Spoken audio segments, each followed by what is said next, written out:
Why? It's nice music. Because I don't need copyright strikes. Yeah, that is true. That is true. We have no mercy. Jokes. Funny. Jokes. There's going to be a lull. Somebody just walk past that door, but it's okay. We'll die later. Oh, jeez. No, pick the dog outside. No, I saw a figure, but it's fine. Okay. Ask him to come join Probably just the light from when you walk past. Probably, yeah. Yeah. Pass my juice, please. I'm thirsty, sir. Oh, there we go. Ek is nogals dors. Oh, thank you, sir. We're doing advertisement here. Yeah. For rain. Reichen. That's yours, by the way. Oh, for me. Oh, Jeez, no, you no. want me bouncing off the wall? I know, that's why I got more than one. I got more. I've got 2 for tomorrow. Sure. Yeah. Thank you very much. No, I can't see what And the fuck. thank you to Rain. No, that was only me. I bought it. Oh, you. Well. It wasn't We can thank sponsored. them anyway. It was not sponsored. There we go. Now this actually looks a lot more flattering. There we go. Close that one. So Close Yeah, it. just watch that light shining off of my head.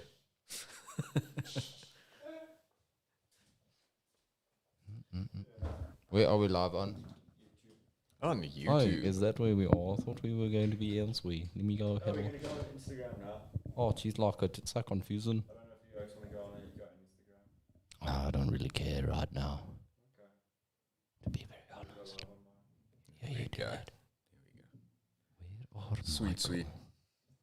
Let me look for Michael.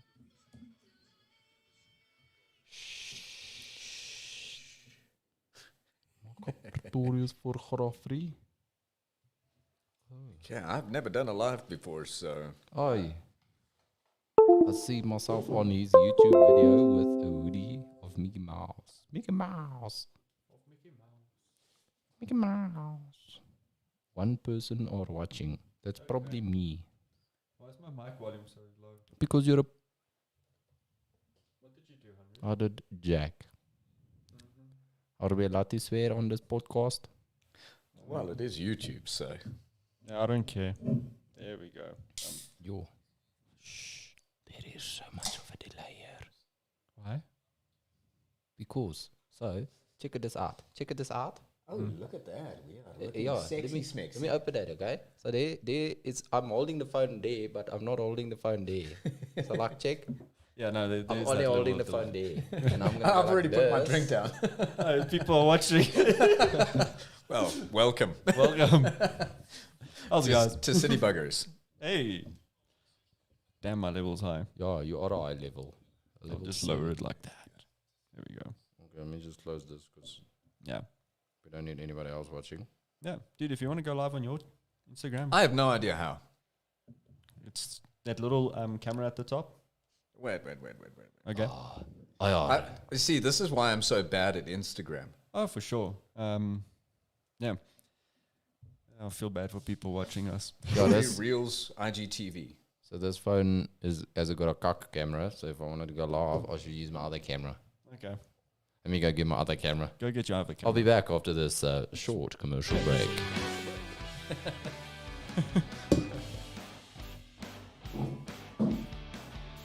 There we go.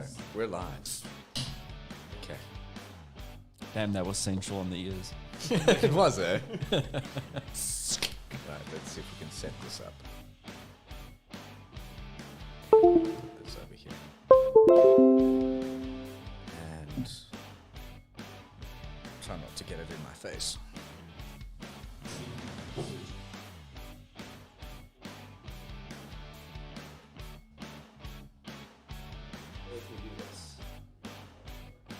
Hey, there we go. So we are live, and I have no idea if I can type and do this all at the same time. This is multitasking.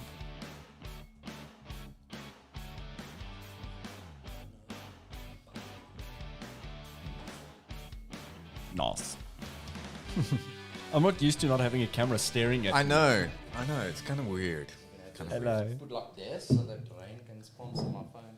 Right? There we go. This one's actually quite nice because it's got the droplets. It's down. wet. I know. It's a special mixture for photographers. Alright, okay. Nice. We put on Nice. my phone. Right, so what are we doing here? What are we doing here? Okay. Great I'm question. really, really, really glad that you guys have had a lot of fun putting together this whole setup. But I'm done. Bye. Thanks very much for joining us. Why is my cable so short? Haha, that's what you There asked. we go. Yeah. There we go.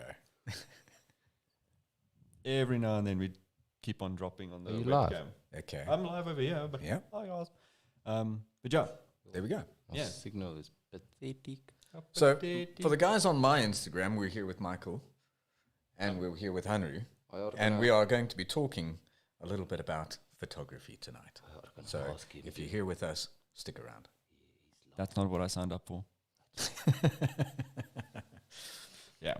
How can I request to go live with you? Well, you can. How can I do that with you, Hang Michael? on. We are telling more followers to join your Oh, video. request there. It is right over there. Send request. I are sending a request. Ooh, that's noisy.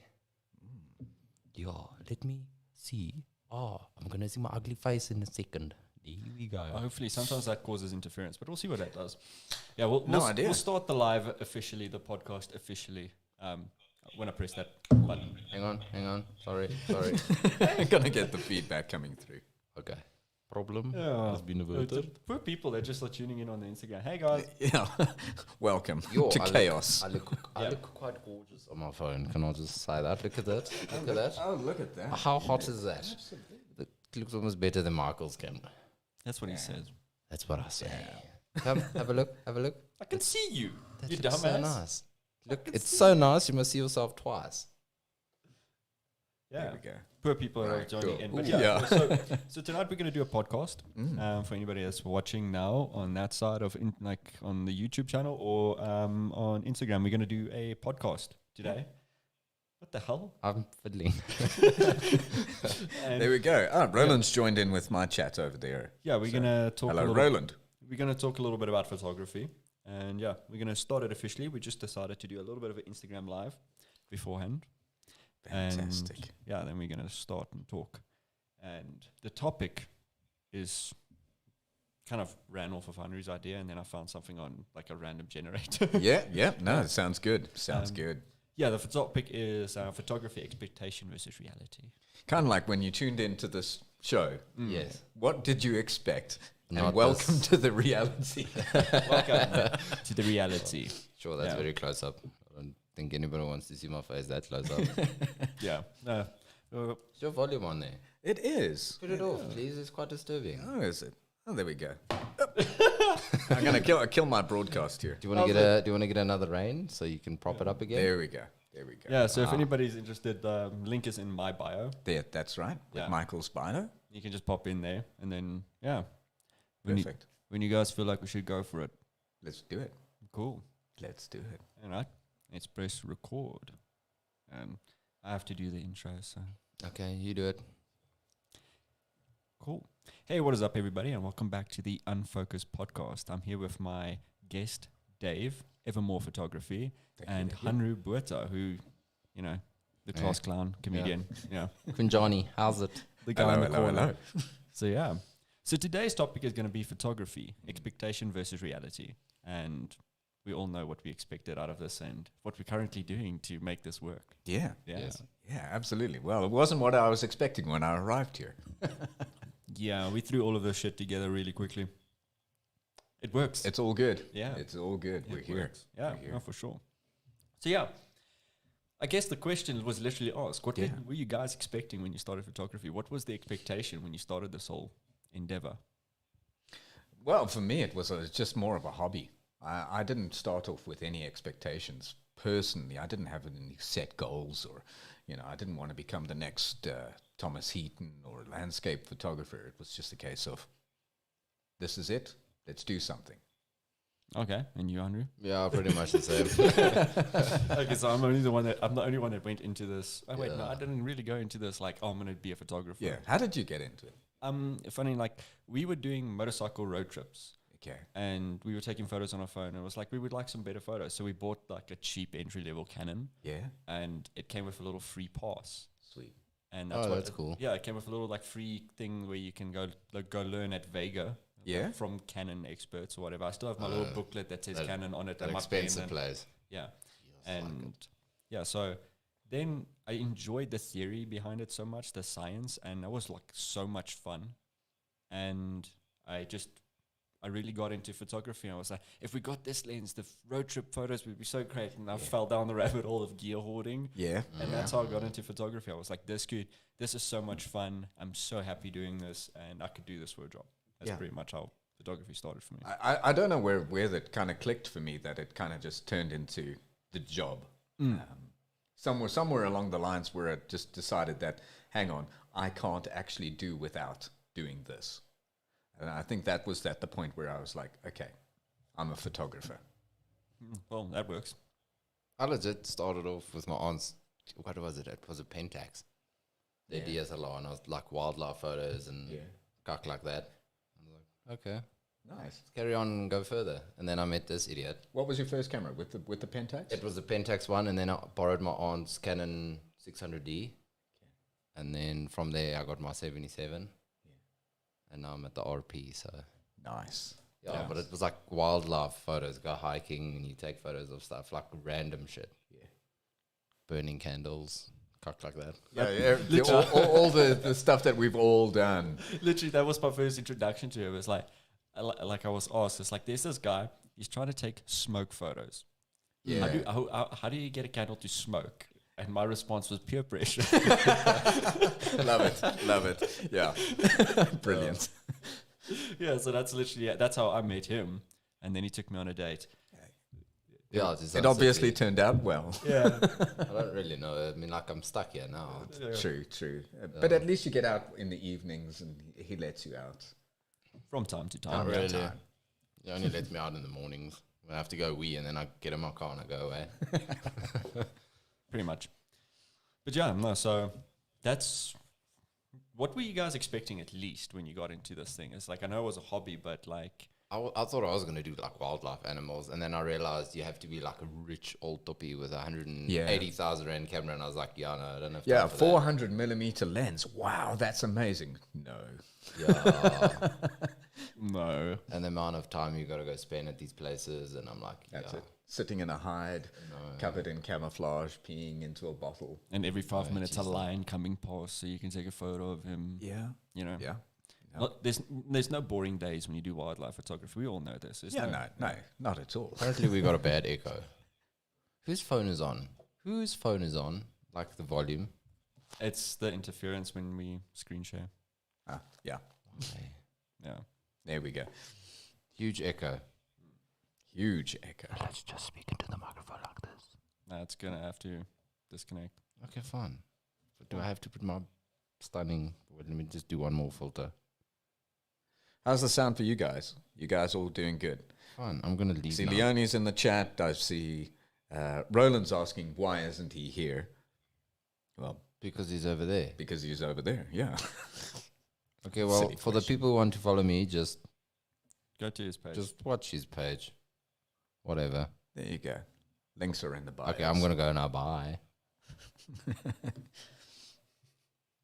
Let's just do this. I'll put this thing further. If we put this further away, how are we doing? Can I come back now?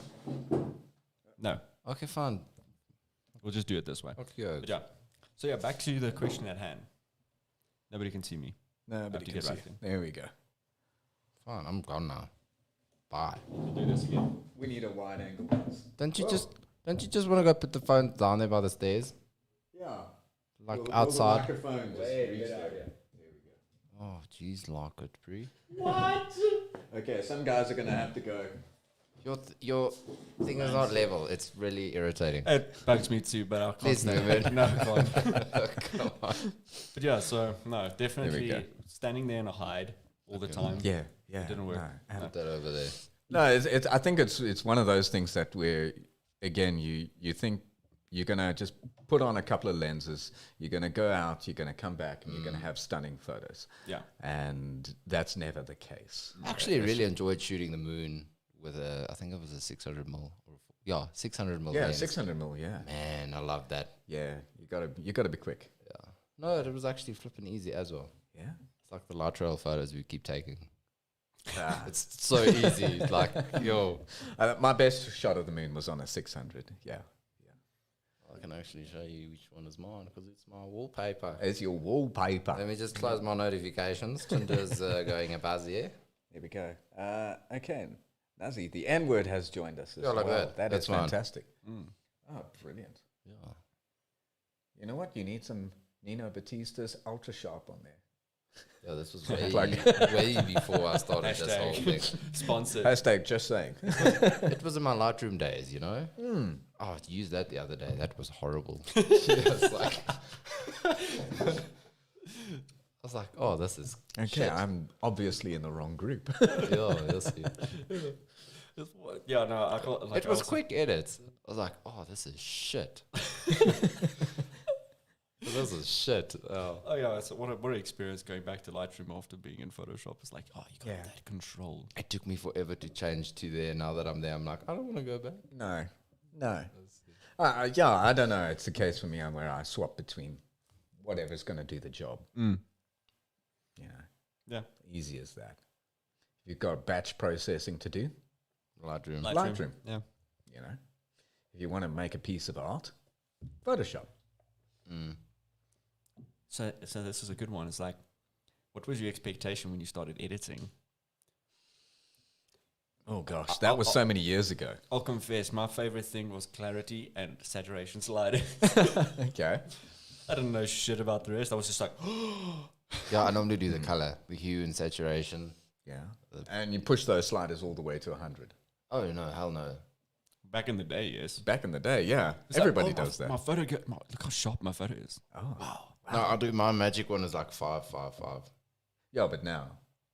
Yeah, but that's Since forever. Since Since starting Lightroom. Well, it's you were just one of the lucky 555. ones. yeah. No, I definitely didn't start that way. I was No, like no. 30 plus. Hey, dude, 50 we're minus. going back to the 60s. It's all psychedelic. All those colors are bleeding and into each other. Contrast has to be like 10. So it's like 10 and then 555 because you don't want too much color. Yeah, no, that's That's my my set.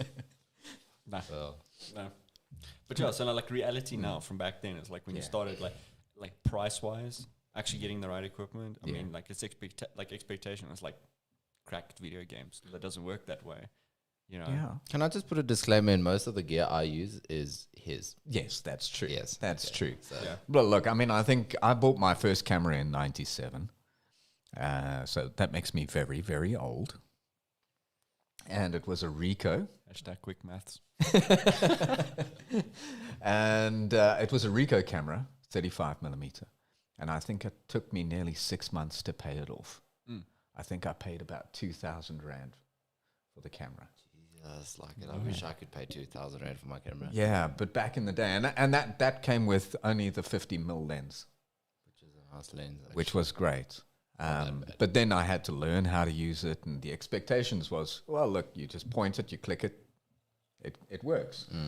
That was not the reality.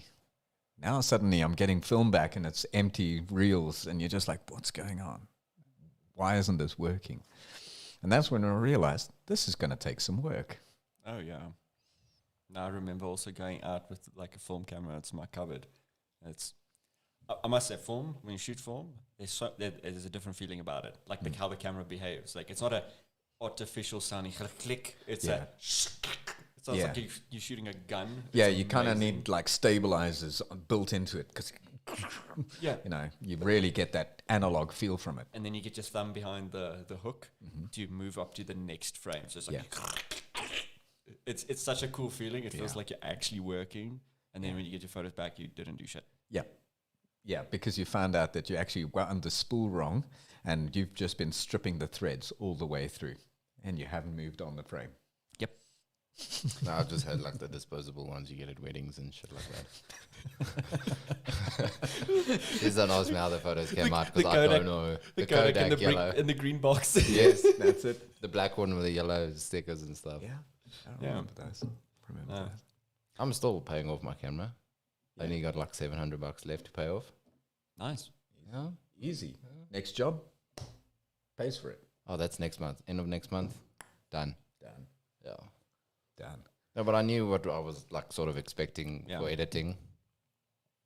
Well, yeah. because Thanks to Scarlett, hello, Yeah. hello. how's it? But yeah, no, it's, Yeah, I did shave. I needed to be pretty. that's why I look so old. I want to make a rude comment, but I'm not going to. Who's ever seen the Antwoord? Yeah. That little DJ Artek. Oh, yeah, yeah. You kind of look like him. Wiki. Yeah.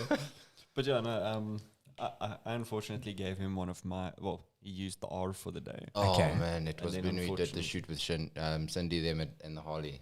Yes, Yeah. I remember that shoot. Yeah. It was just before then that he got it. Mm. And then I was like, I don't really want to use this camera because I saw it at the expo. And I knew what was in store. And I used it. And I shouldn't have. Okay, Yeah. right. So you knew that once you used that camera, that's the one that you were going to have to use for the Yes. rest of your Yes. days until you upgraded. Because also I was standing like 400 meters back with my crop sensor. Yeah. Not really part of the vibe. So he was the awkward guest in Yeah. the party. He's like, you can be here, just not here. It was- Yeah, I'm gonna be over there, but I'm still shooting with you. I'm still present, but just look at me. Yeah, it's hard to sometimes get the sneaky shots and get in Yeah. there. No, but I'm crop sensor. No thanks, never No. again. no, No. no, for sure. Yeah.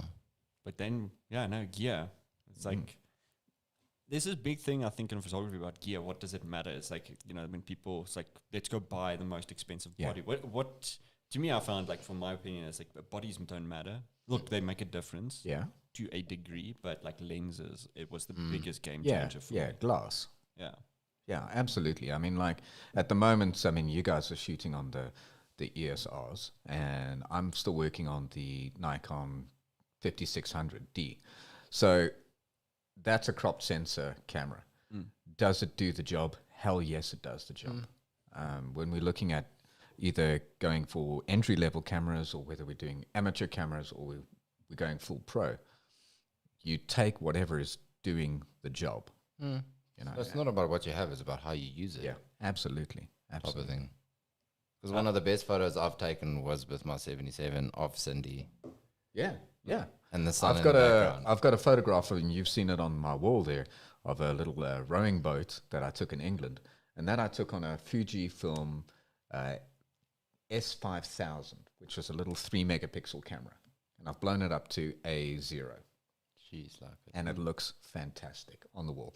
So again, it's not the kind of camera body, it's again how you use it, it's the technical knowledge behind it. Yeah, I have a lot of gear, so I Yeah. get to use it. Look, if you've got the gear, use it by all means. Yeah, no. But it's not going to make you a better photographer.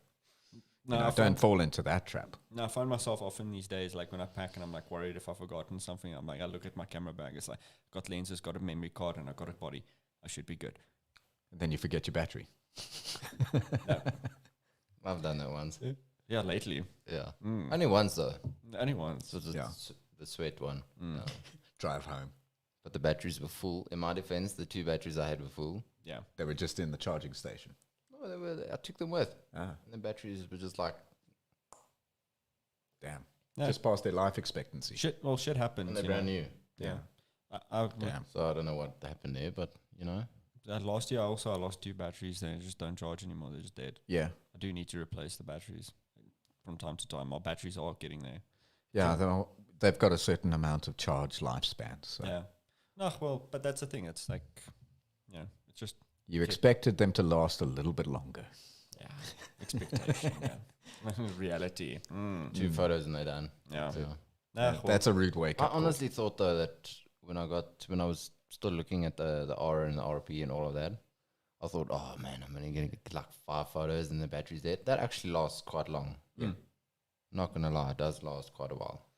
I've noticed lately I think my batteries are getting there. I have noticed lately I'm getting a little bit less life out of them than what I'd As like. you're going. Yeah, Yeah. than what I'd like. But yeah, I'm on the R. I'm shooting hybrid shooting, so Yeah. video, and I'm shooting at a CR3 file, which is, I'm not even getting the megabyte size of my SD cards that I used to. Yeah. Yeah, the files are huge. Yeah, it was like a 20, 30 megs, depending. Mm. Yeah. No, so it's just one of those things currently. Yeah. But it's all good. It's all good. But batteries thankfully aren't expensive. I think when I got my camera, it was extra $900 for 2. Yeah. Yeah. I think with my Fuji's at least, it was like $900 per battery. Mm. Yeah.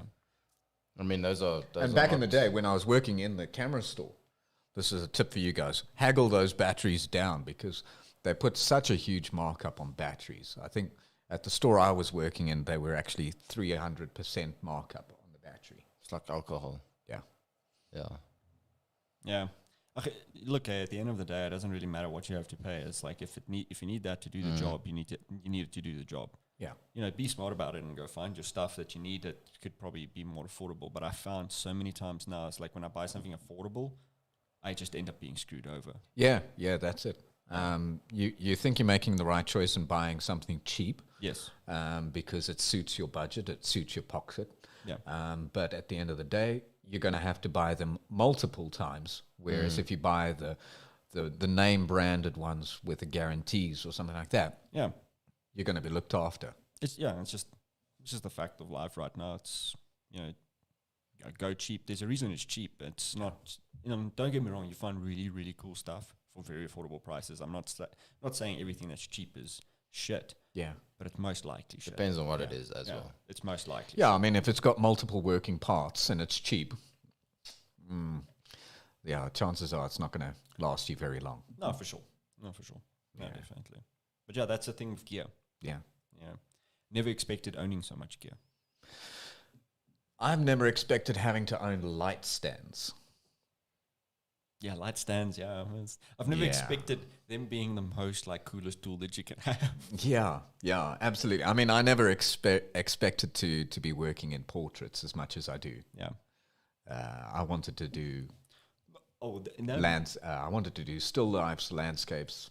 Give me a tripod, I'm good. I used to be very introverted myself, and I struggled my arse off. Like, I also thought, I'm never going to be, like, I was like going to be a wildlife photographer or landscape photographer or something like that. And then I realized I was too poor to go to where wildlife is or where landscapes are. Yeah, So I was like, you know, you need to come better your craft. And then I went to like one of my first ever portrait workshops. Yeah.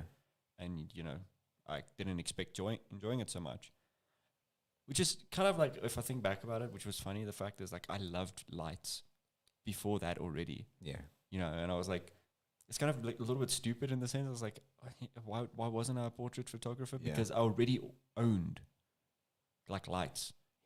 I already had these lights at home, and I was like, oh no, I'm gonna not take photos of people. Yeah, I was a big natural light photographer. I was just like, no, don't worry about a huge studio setup. You know, if you can't do it with natural light, don't do it. You know, that kind of stuff. No, purists. But yeah. No, it's been great to actually start building up the studio space, to start getting more lights, more modifiers, and that kind of stuff. It makes you just have more control. It makes a difference. I mean, there's some really good like natural light photographers out there. Absolutely. I'm not one of them. No, neither am I. I'm not a fan of natural light as much. I mean, it's not controllable. I find it very flat. Yeah, it's difficult. I just like. Yeah, I mean, you've got to take into account environment and everything like that. But there's this photographer, Michael Sasser, that you put me on to. Yes. And I mean, he's really good with natural light. Yeah, he's brilliant. I'm doing our branding. Sponsor for Rain. There we go. Right, who else is in here? I'm not going to sleep tonight, just by the way. Jonathan. That's okay. Do we ever sleep though? Sunken State. Yeah, probably not. Yeah. Hey, guys. No, so, but yeah, I've never expected being in portrait photography. No, it was the last thing I wanted to do. In fact, I didn't want to be around people up until about 2-3 years ago when I started taking photography much more seriously. The last thing I wanted to do was to be in front of people, working with people, engaging with them and that kind of stuff. But it's actually been for me one of the most pleasurable things to be doing is to be working with other people. I'm more excited for portrait shoots and going out and meeting people than I'm when it's like, oh, we have to wake up and go shoot a landscape or something. Yeah, I mean, I do it, but it's sure. I don't feel there's so much maybe it's like ego, but not as much gratification. I don't get. I think that's like a extrovert thing. You kind of feed off of the energy of other people type of thing, which I never thought I would have. Yeah, no, look, as an introvert, it's extremely draining to be working with people all day. Especially strangers. Yeah, especially strangers. Oh, I don't like it at all. Where you have to develop that relationship still. Yes. it's a lot of hard work. Oh, for sure. And then you either coming home or you cleaning up the studio, and you need somebody else to be coming in and giving you some energy, replenishing that energy back to you. But if you are single and you live alone, there's nobody feeding that energy back to you. And so if it happens day after day after day, you really need to look after your mental health. No, for sure. Yeah. No, so yeah, and I roped him into taking portrait photos. That's right. Yeah, I roped him into this now. I love the editing of it though. Yeah. Henry loves sitting behind that computer editing. I absolutely loathe it. Depends on what it is though. Yeah. We Like come if it was we those come a photos- full circle to Yeah. back to the question: what was your expectations when it came to editing? My expectations when it came to editing was, I actually don't know what I expected. I expected like a lot more simple, and then as time went by as a photographer, my skill level increased, and it became a lot more simple. Yeah. I mean, I used to get annoyed with people telling me the fact I was like, get it right in camera, and Yeah. unfortunately, right now, You can't always do that. yeah, you can't always do that. But there's But the fun is also in setting and editing it. Yeah. I think in there's a sub question of the expectation versus reality, is that you know that you can go to post production to edit things or to fix things, right?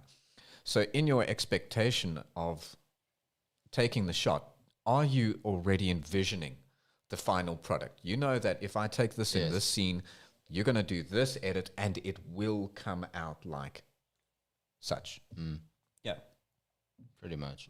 Like I said, I don't remember what I felt like, what editing was going to be like. When I started editing, I bounced between Lightroom and then Photoshop again, and then back to Lightroom. And I think YouTube played a big role in the Instagram style edits, which brought me back into Lightroom, and I just wasn't happy there. Yeah. But now as time's progressed, I find myself like my expectation from editing now is it's less about recreating and building an image, and it's more about just fine tuning the little things that you don't have control over in the field, which that's my feeling about editing right now. The reality of it is, unless you have a really good camera, there are limits to how much you can edit a photo. I find that's why I think it's very important getting a good image to start with, a good base. Yeah. I don't say it's get it right in camera, get it right in camera for post. I like that. Yeah, yeah. Because, again, if you're going back into the film days, you watched how the guys would use, how they would use their film, whether it was 800 ISO film or 400, or they would shoot for that circumstance that they were in or what they could afford. I know of a guy that only shot on 800 even during broad daylight because that's what he could afford. And that was what was available to him. Yeah. So he used that film. But then when he would get to the darkroom, or in other words, the post-processing of it, he knew how to develop that film to get a specific look out of it, which he then became known for. Yes. No, that's what I mean. Like, that's exactly what I mean. It's like I tend to shoot much darker because, much more isolating. And I think the term's probably more to the high-speed sync genre, I suppose. But like with a subject's properly well lit and you get this like pool of light around them, and then it's dark in the background. So I don't have to add that darkness in post, which I used to have to do, and it looks very unnatural. Yeah. Yeah. So yeah. Yeah, if you're not careful with the blacks in your pictures, you can end up crushing certain areas, flattening certain areas as well, and then you get this flat image. But you also get these weird, like I think, like Minecraft blocks. Yes, in the dark artifacting. areas. Yeah, the artifacting. Which That's when your picture can't handle how dark it is, and then the gradient just jumps too fast to the next one. Yes, yeah. And you, Andrew, what was your expectation? I kind of knew what to expect because you got me into the whole Photoshop thing. So it's like Before that, I was just Lightroom. I just like everything in The Lightroom. filters on your phone. But I didn't do models and stuff. It was wildlife and guys with motorbikes and shit like that, like the motocross guys. yeah. But you went to a media school, so I think that also prepared you well for it. Didn't do photography there. Yeah, but I mean, there's some sort of understanding, I suppose. I suppose you'd have Pretty some much, sort of learning of visual I've literacy. obviously seen some stuff Yeah. of how other people do it, but To me, it was like I see what people have done, and then I'm like, how the fuck do I get there? Yeah, yeah. I think there is a lot of deconstruction when it comes to editing. No, for sure. I think if you've been a victim of Instagram, you will look at somebody's artwork and you think, well, how did they get there? And you're inevitably going to go and try and deconstruct it. But the reality is that they've taken that picture in that environment, Yes. and you haven't. The environment plays a big role, especially Yeah. when it comes to editing. I mean, you can get something close by. For instance, Brandon Woofel, which was a big Yes. trend on Instagram. Like his colors were very neony and stuff like that. Yeah. But like when you look at also his photos, they've consistently the same type of genre. That's it. as Very well. pink, very blue, very neon. Yes, so he has those colors. I mean, it's really easy to manipulate those colors now that I know how to do it. But Yeah. even the images, doesn't matter if I get the colors right, the image doesn't have the same feeling of the way he shot it. Yeah. So yeah, I mean, I taught Hanru and he can copy my work to a T. But it was like what we were saying the Yeah. other day, is that it's very easy to copy another photographer. Yes. It's very difficult to have your own voice in that. So that's another expectation versus reality. Yeah. We all think we stand out. Oh, yeah. And that's the thing, is like I want to get to the point later about business, the expectation versus reality of photography as a business. But that's the one thing, is like you think you're special in this industry, but you're not. Yeah, that's it. You become special when you realize you're not special. Yeah. That's the weird thing about it. You become something more at the end because you're not trying to be a struggling, brooding artist. Yeah. I mean, close from chopping my own ear off. I don't really know how to get Peter there. McKinnon says it best. The mountains will not remember me. Oh, yeah, true. You know, and that's a sobering thought to Yeah. think about. That, you know what, hang on. Does my work actually matter? And in the big grand scheme of things at the moment, no. It's like a local thing. Yeah. Nobody's going to care about that light bulb photo you So what took. am I going to do to make sure that my work is that my work will eventually last longer than I will? Save it to the cloud. I haven't bought a subscription to that yet. Oh, I had a complete different answer there. What was yours? Go on a mass murdering spree. Your work will be remembered. Oh, that is true. That is true. And then back it up. Yeah, so, no, like somebody's gonna buy your photos if you've done that. They're gonna be like, "Yo, no, I want this photo of this serial killer." Yeah, there's took." some weird guys that are out there that do that, you know, and buy the cars that the murderers used to drive. And Oh yeah, see, yeah, I don't have the money. to buy that. memorabilia. So yeah, yeah, no, so, but yeah, like the specialness about being a photographer is very, very overrated. I mean, yeah, yeah. I think you kind of have this expectation of, I'm going to walk out there and I've got this vest and I've got all the lenses attached to me and I've got one camera on this hip and I've got one camera on this hip, and then I'm going to go into a concert and I'm going to be taking photos left, right, and center, and then just the reality hits you and you're just like, well, that's not me. You know, I don't have the gear. Plus, shit is heavy. That is heavy. Flipping heavy. You think that you're going to have such a great time at the show, and in the meantime, you're just like so focused on trying to get those shots that the music's going and you don't actually hear what they're playing. oh yeah. Well, we were speaking about that with a friend of mine the other day, and these event photos, and people are like, "Oh, did you see that?" And I was like, "No, I didn't." I mean, we did. I've probably got it on camera somewhere, but I don't remember it. Yeah, we did the one event there for the bodybuilders, and that was rough, and I don't remember shit. Yeah. Which one? That one. Yeah, that like Yeah. that one, and I don't remember shit. And I spoke to another photographer that does it as well. He's like, I'm there, I'm staring through a little screen like this. My Yeah. field of vision is this. I don't know anything. Somebody can rob me there. I wouldn't be like, Yeah. I'll get stabbed, and tonight I'll get home and I'll be like, damn, I Yeah, suck at this. there's a certain level of disconnect. I'm just Yeah. putting my Instagram on so I can see if there's questions, and I Yeah. muted my microphone because Cool. I can do that. Yeah, cool. No worries. Yeah, nobody's on mine at the moment. They all left me. No one cares. They've got things. Maybe to I do. should request to join you. No, people are there. Why? Hey, I've got people too. Henry's got people. Then go live on yours. Yes, I am going to. Okay, cool. Fine. Screw you and yours. But what I was saying is that there's this disconnect that happens, that when you're behind the lens, that you somehow now become disconnected what's in front of the lens. Yes. And I think the mark of a good photographer, especially when you're doing portraits, is to drop that barrier. Yes, that happens. you do need to be, like I noticed as well with with my work, you need to be involved. Yeah. The photo actually comes second, is the customer experience that becomes very, very important. I mean, I've been at events where you come home, you've got the photos developed, and then you think, but I don't remember being there.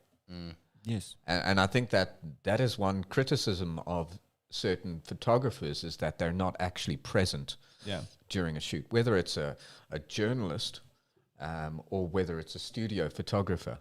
There's this disconnect.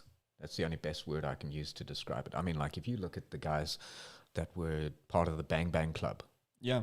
Look, they had to disconnect. They have to disconnect. You can't look at that stuff and walk away unaffected. Yeah, you need to make a choice of what you're there for, where your help is coming from in that environment. But as a portrait photographer, you need a connection. Because you need to also you need that empathy. There's a big thing like with portraits, it's uncomfortable, and you think you're uncomfortable. Just imagine what they're feeling. Yeah, absolutely. I totally recommend that as a photographer. You need to be on the other side of that lens, get somebody else to take your portraits as regularly as you possibly can. Yes. So that you can develop that empathetic feeling of being on that other side of a lens. Otherwise, if you're not going to be prepared to do it, why should your models? Yeah. But that's definitely it. You do need to, like, that shoots. I mean, we do like having our little bubble. Yeah. Because we on this side, we can do our thing. But and that suits our introvertedness, you know. We're protected by this little black box between us and the other person. And lenses are built for us to get further away. That's it. Yeah, but yeah, you do need to get involved. Their hopes, aspirations, their dreams. You become. Like you've got to involve them in the creation process, because that's what they're there for. Yes, yes, you know? yes. And you won't get the right image if you also don't know them. You'll just get something that you've like gleamed on Pinterest and kept in your phone, and it's like, I'd like to try this, and then do it. And it never suits them. Yeah, it can, that kind of relationship can develop very quickly. Yes.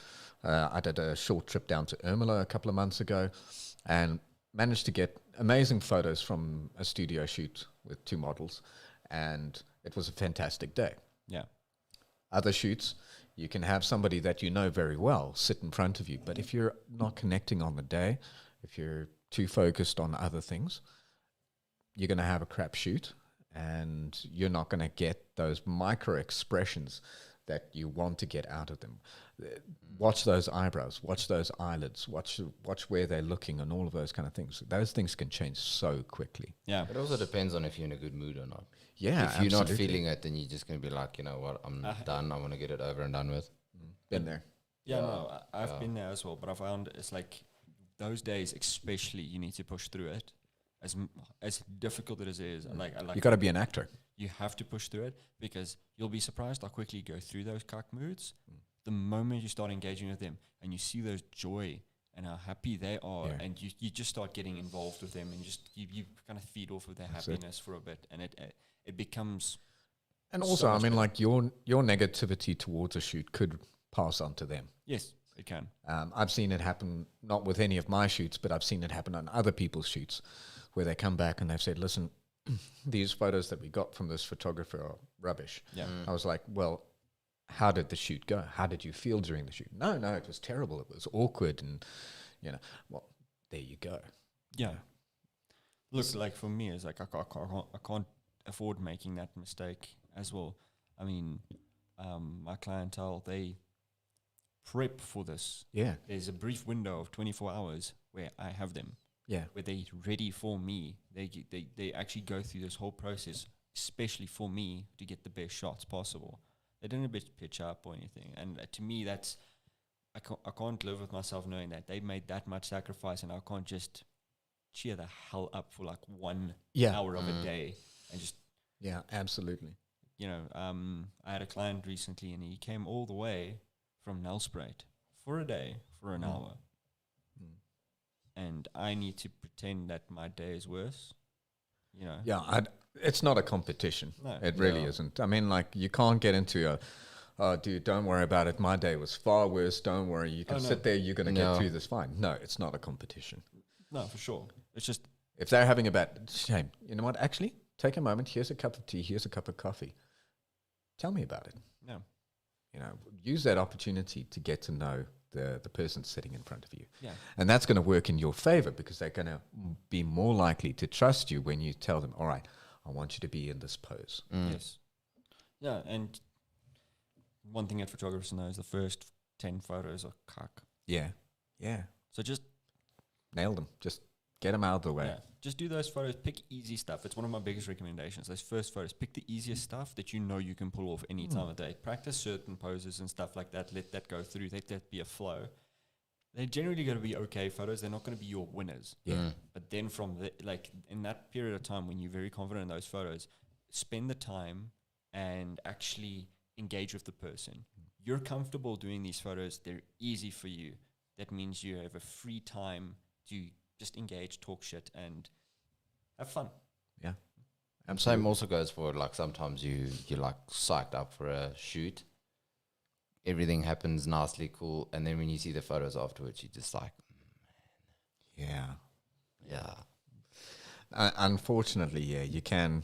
I think everybody's got one of those stories where you just get back and you're just like, Look, it happens all the time. yeah, I mean, some days are just not your days. yeah. I mean, if you had to compare yourself though to your past, like Oh, self, no, definitely. you're still kicking your 10-year-old self up and down the court. You know, Yeah. You're like, yeah, he's not competing in Totally. this.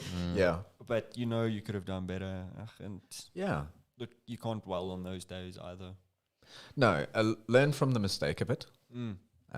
Figure out what you could do better You always get better at the end. and of then it. do better. Yeah, you always get better at it. Yeah.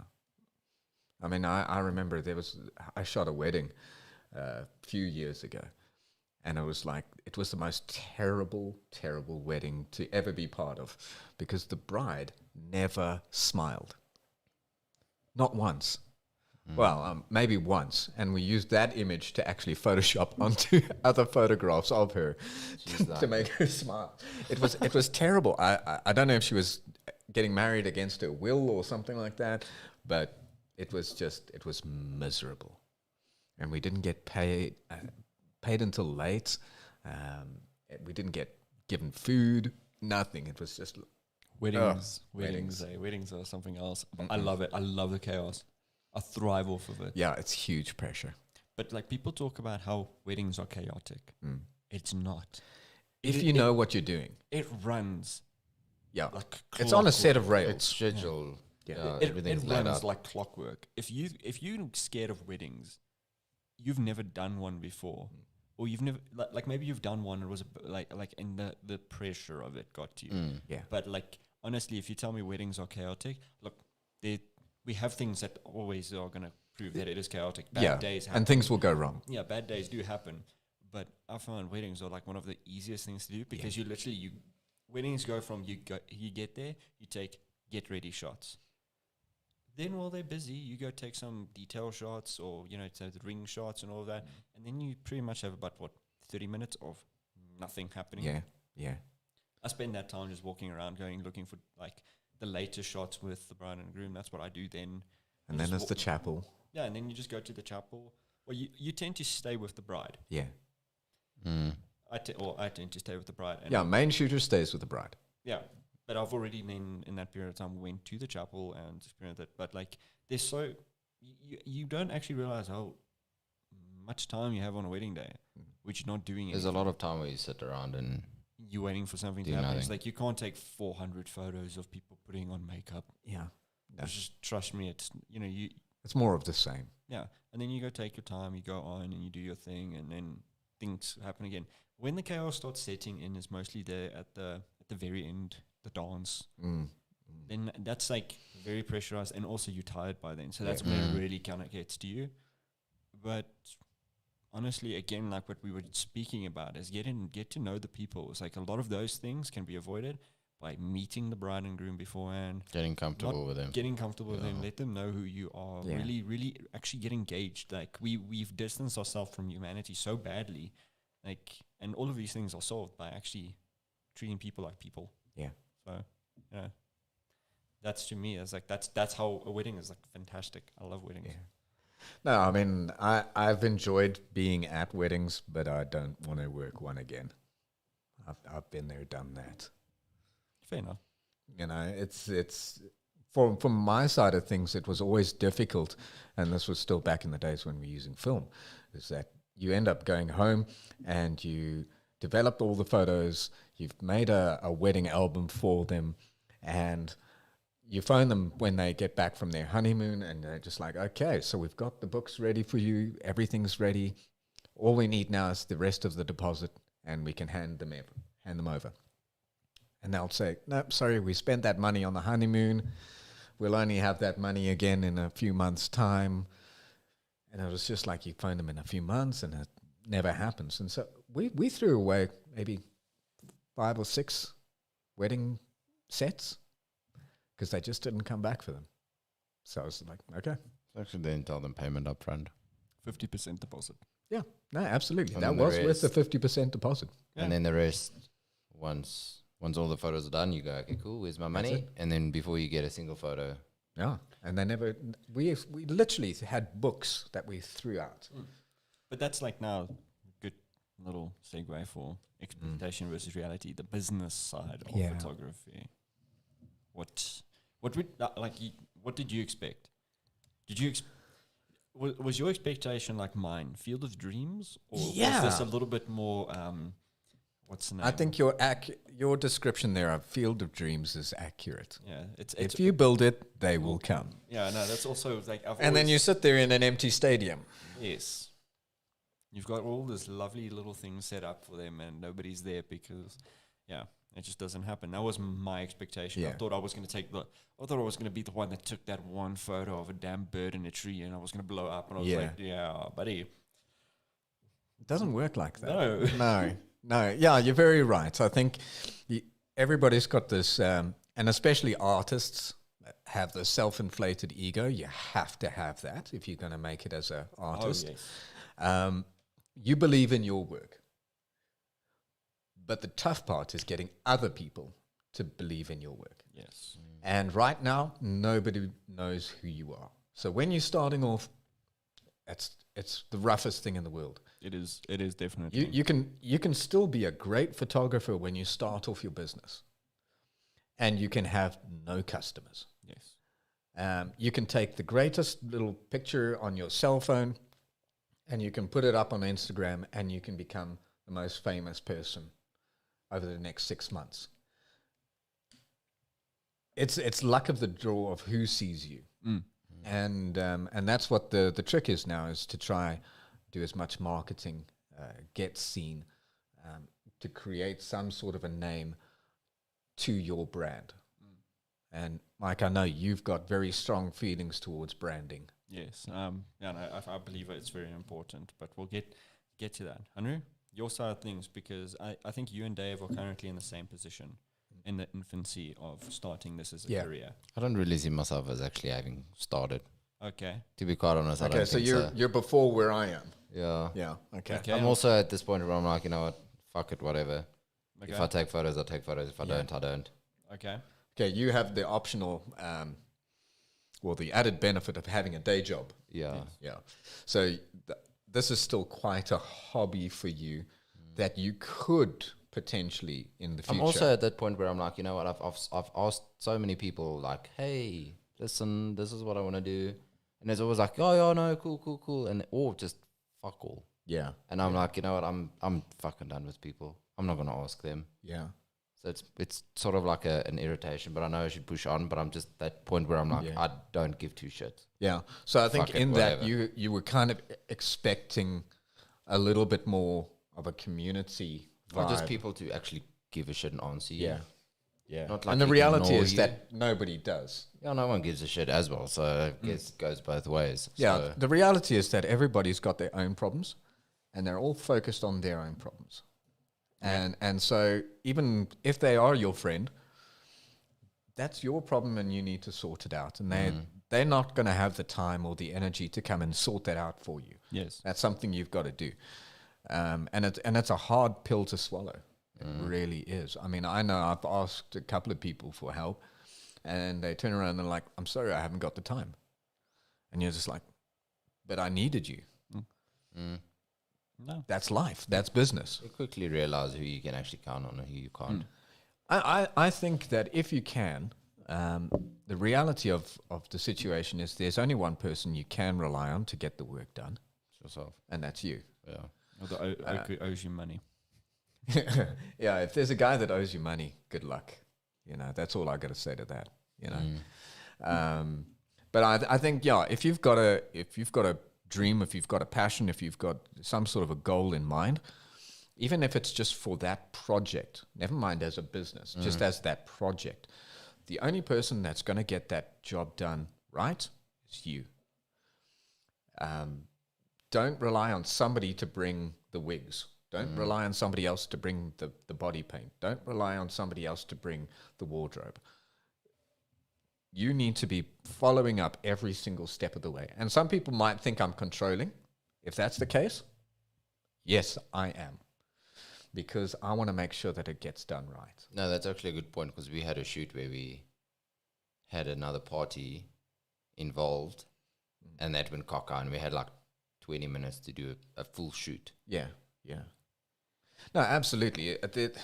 I can't tell you how many times I've relied on somebody. And the funny thing is, and our they let you photos down. were better than his, and he had the whole day. Yeah, yeah. Kind of burnt him in. Michael, no, this oak hasn't gone anywhere Yeah. since then. Yeah. It's kinda like the and joke's on you. it looks bad on you as a photographer as well, because it means you didn't organize your team properly. Yes. Yeah. With the management wasn't there. Yeah, things happen on the day. Sure.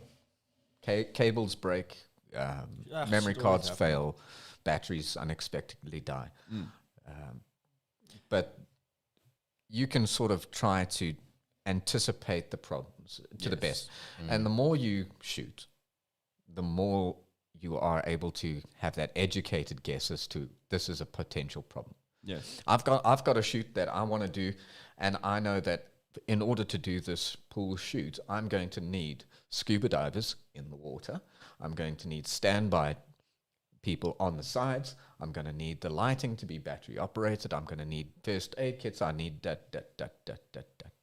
And I've got it all planned out. Yes. I haven't got a model yet. Nice. Yeah. You see? Great. Yeah. No, I get it. So, you know, sort out the priorities before going. Yeah. Oh, well, just to kind of get back to where Henry's at right now with like the frustration Yeah. of getting people to engage with you. Is there anything that you can like add from your experiences now with you, where you are and what you've learned for people out there? That's Oh, the Phenomenal Ad series. Sorry, I'm just going to point out. Phenomenal Ad, how you doing? Phenomenal Ad is one of the friends of Nina Batista. oh, what's up? So, and And he is a Johnny. fantastic boudoir and fashion model Cool. photographer. Yeah. Fantastic. Lovely to see you, mate. Yeah. So back to the point. What can you teach people? What have you learned that could help people from what you've had to struggle with? I'm honestly the last person to ask. No, you're one of the first No, person yeah. to ask, because he's going to answer a question now about where he's at and what he's combated with. I don't know. It's a If tough you could one. change one thing about the things that you're doing now, what would get you on that upward trend? pick a genre, because I don't know if I want to do tattoo models, or if I want to do like doing fitness, or I have no fucking clue Okay. what the hell I want to do.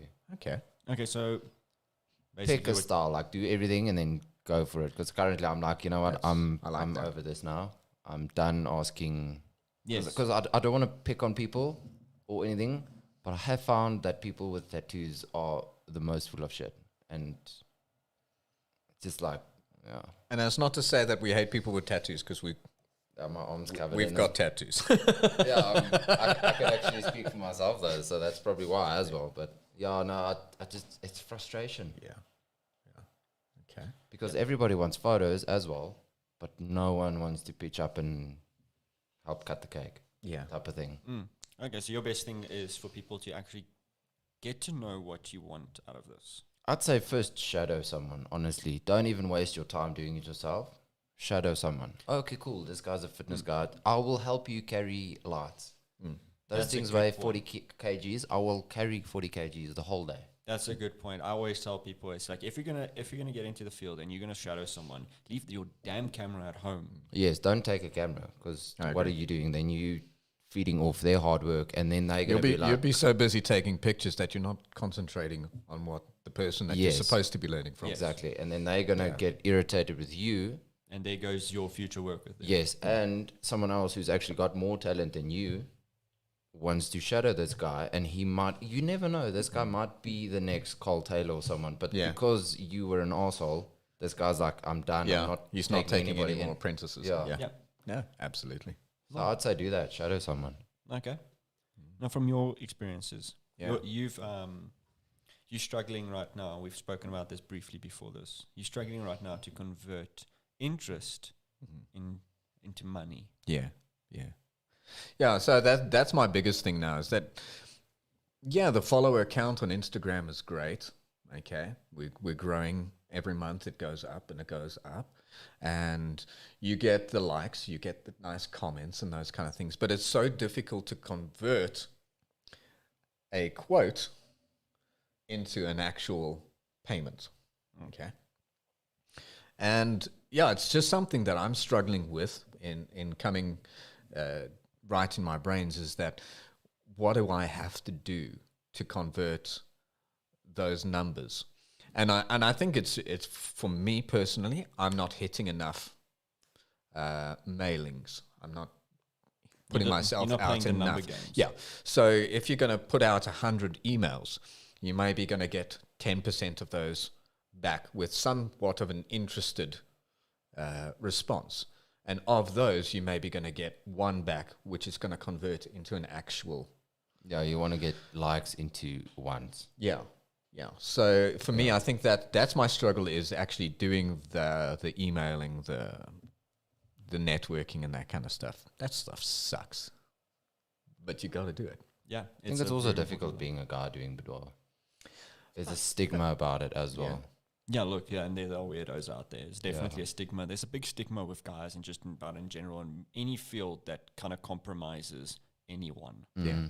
Doesn't matter if it's a guy or a girl. Because I know I follow Incurve Boudoir. I don't know if you follow them on Instagram. I think I might. Their stuff is also amazing. I think it's a lady as well. And then I know there is 2 chicks who's got their own like boudoir shoot. Yeah. Prepped, like proper PDF of exactly, and it's 2 chicks, and they are knocking it out the park. Yeah. I think if you're going to be specializing in boudoir, there is a lot of preparation that needs to be done.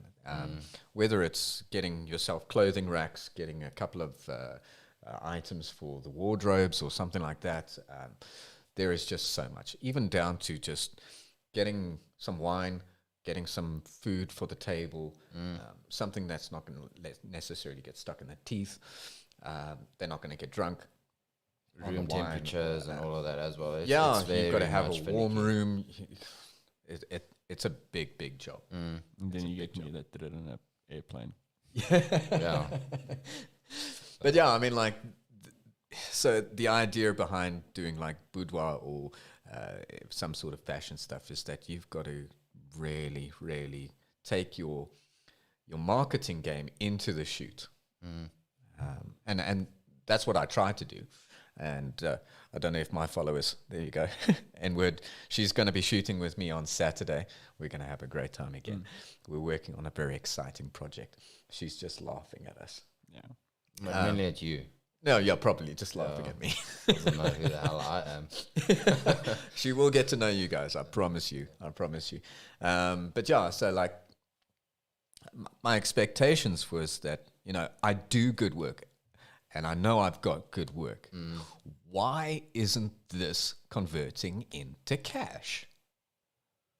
And I'm still struggling with that, and I think I'll struggle with it for a while. Yeah, you get other people that take photos, and you just look at this and you're like, this is horrible, but they make money. And then you take a photo and it's like so well lit, and the background is this nice pink color, and it just looks proper, and 5 likes. Yeah, but let's be honest, okay? I've been doing this for about 2 to 3 years. That's not a lot of time. Yeah. to go from where I started to where I am now. You've made progress, but not the It's progress been you leaps want. and bounds Yes. in terms of progress, right from style all the way through. Yes, I'm mad about the tattoo people. Yeah. Oh, full of shit. Yes. Yeah, no. And I can testify. I have a sleeve, so yeah, I'm pretty much one of them. Naz has got some beautiful tattoos. She really does. Man. I'm a sucker for tattoos. They're great. I love them.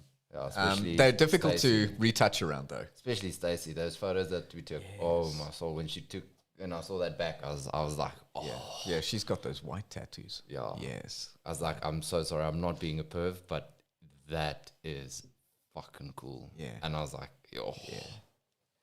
No. Mike, Hey? what was your expectations in business? Look, hey, it's taken years to understand the business of photography. And it's honestly, to this day, if anybody asks me, it's like, what would you take? The skills you've learned as a photographer or the skills you've learned as a business person? And honestly, I will dump every little bit of knowledge I have as a photographer right now to be way more business savvy. Yeah. I can gain this knowledge again. Yeah, I agree. And honestly, we've just said it. There's people way less talented making a lot more money. But yeah, so it's taken me a while to understand where the levels are and what you need to do. So for me, the biggest advice when I can tell people, like when it comes to getting into this industry and getting into, is what Henry says, is you need to start figuring out where you want to go. You're not going to go. I agree. You're not going to go anywhere if you're trying to aim for all. You know that old saying, it's like a jack of all trades, a master of none. That kind of applies a little bit here. You do need to be good at a lot of things as a photographer. You need to be a good business person. You need to be a good photographer. You need to be a good stylist. You need to be a good colorist. You need to be a good manager. You need to be a good poser. Observer. Yeah, you need to be able to do all those things good, but you need to know who you are and where you're going in life. Yeah. That's a very important thing. And then secondly, is you need to disassociate yourself from your own work. Yes. That's, I think, one of the most difficult things, because every shot you take is your baby. And I think it's one of the most difficult things for people to get over. I mean, it's a weird feeling now looking at my work and going, I don't care. Yeah. Yeah. I mean, I have shit that I need to edit. I just can't care about doing it because, hey, it makes me no money if I sit here. The more time I spend here, the less money I'm making. So it's weird. Yeah, so again, disassociate yourself from work. Stop pretending to be an artist. If you're trying to make money out of it, you're a business person. You've made that decision in your head. This is a business now. Yeah. You want to make money. And then from there, the biggest trick is you need to probably do the GarageBand method. I always speak about that. It's a 70s way of marketing. Is if you started out as a garage band, the way they used to do it is they used to print pamphlets, a shit ton of them, and they walk around the streets and they give it out to you. Hand them out, yeah. Yeah, that's the garage band method. It's the only way people are going to get to know you. And what I mean when I say that is you need to go out and meet people. A lot of people takes that, and when I say it's like, when I say garage band method, you just need to spam adverts. Yeah. No, it's not going to get you anywhere. It's quality, not quantity. You want. Yes. I mean, I can go out and post on Instagram now, and I can run an ad. It's not going to do me anything because Instagram, people from Norway are going to see my shit. Yeah.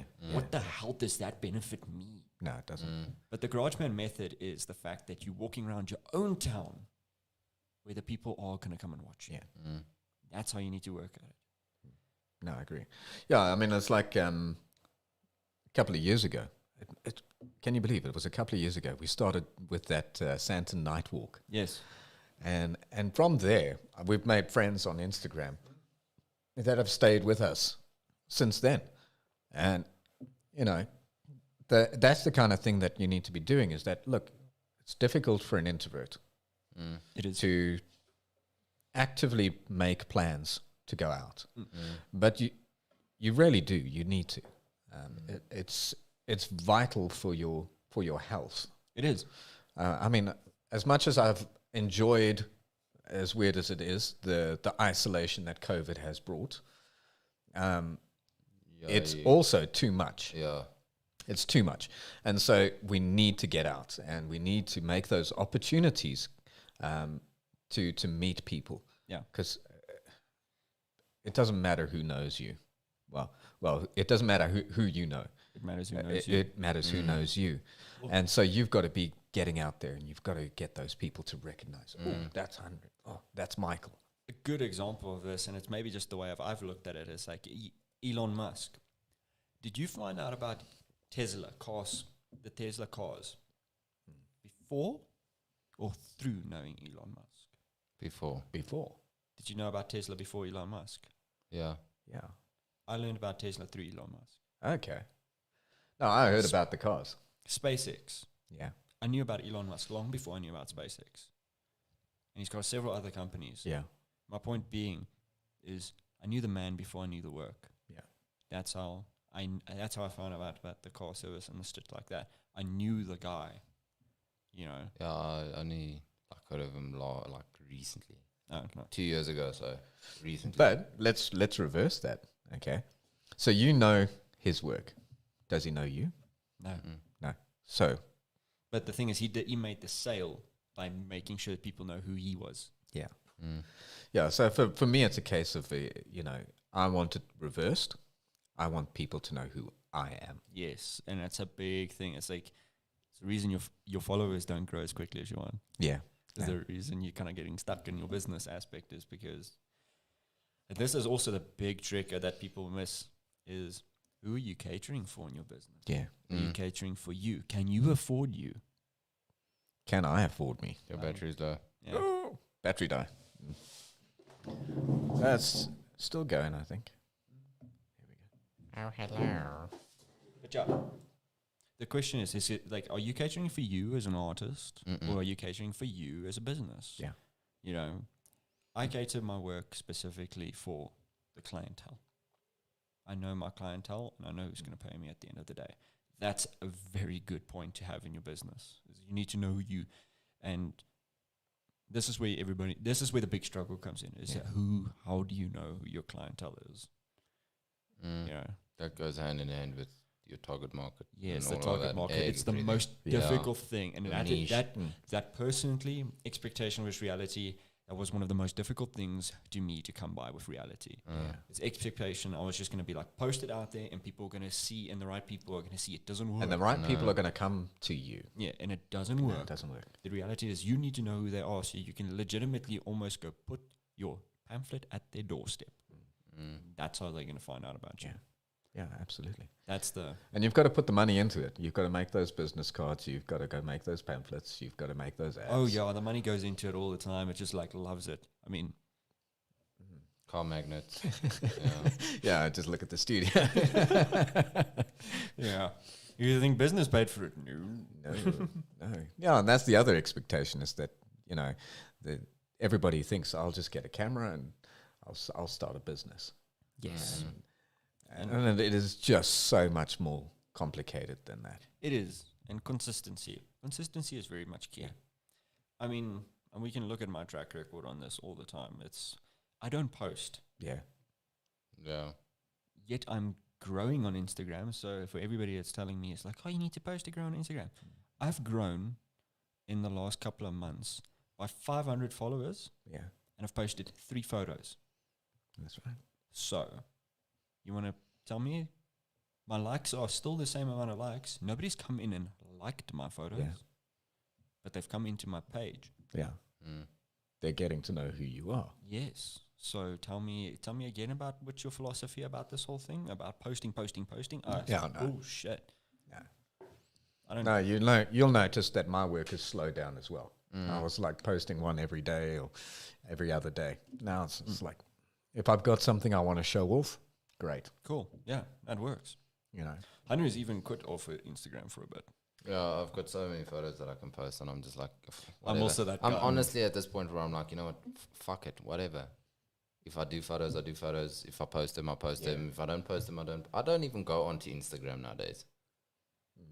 I'm like, whatever. You're a TikToker now. No, I watch people, but like at the end of the day, it's like, who gives a fucking shit? Yeah, no, there is this false sense of importance on the social media. Yeah, it's like, what are we actually physically doing? We like, oh, let's post a photo for what fucking gain? Yeah. Like, what is actually? But what are I you am getting important. out of it?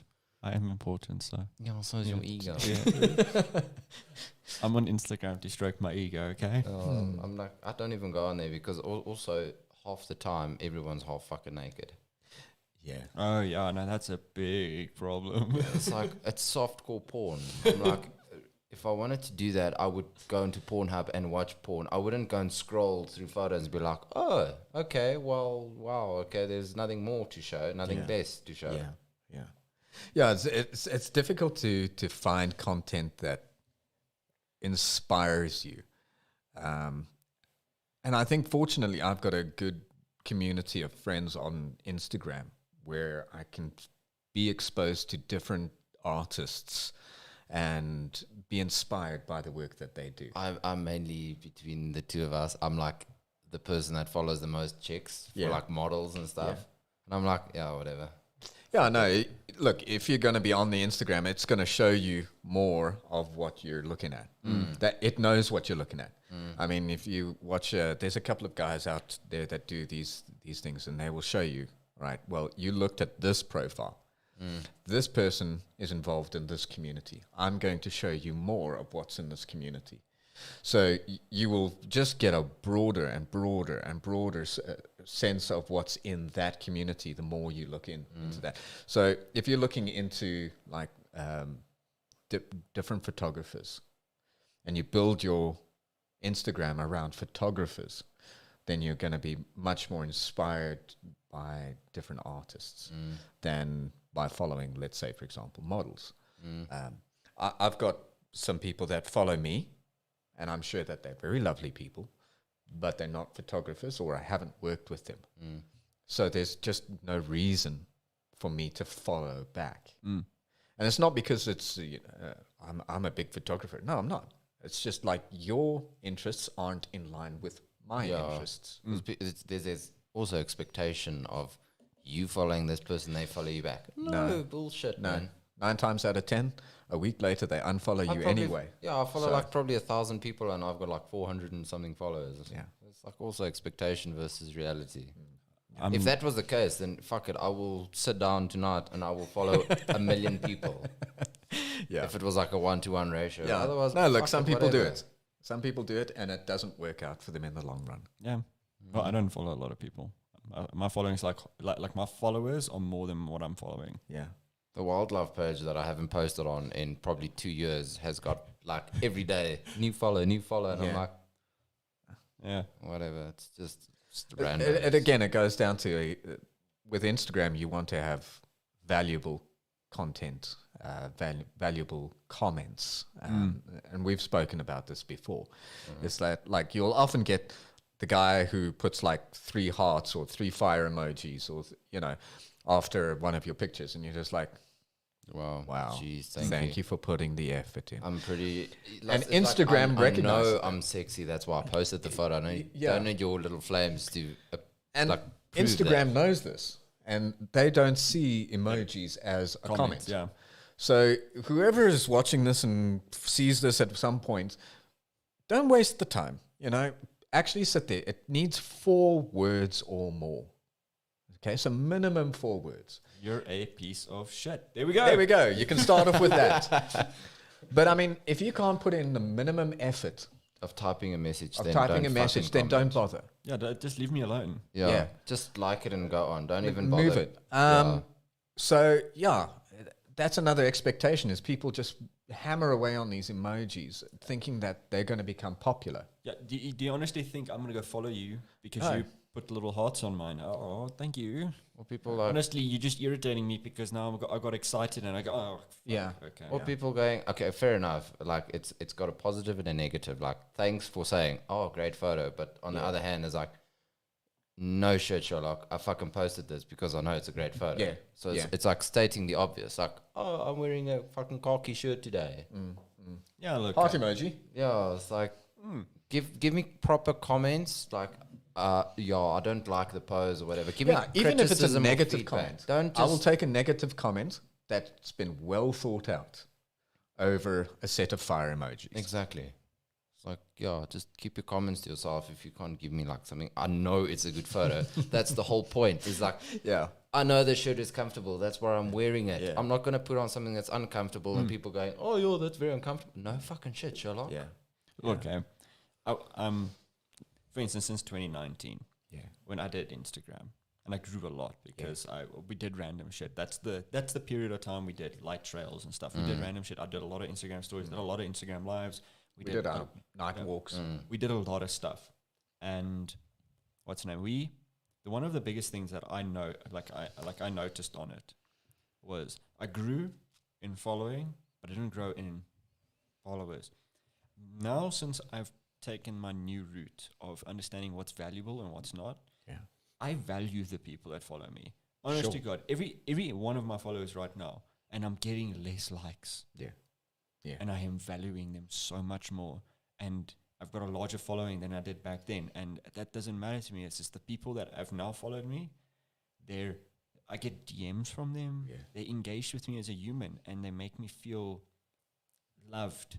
And, I mean, I got a message from one of my followers the other day, and they were just saying, Dave, are you okay? yeah. I noticed that one of your stories felt a little bit off. That's nice. And then you do know how nice that feels? That actually, you're like, oh, fuck, someone actually gives a shit. Yeah.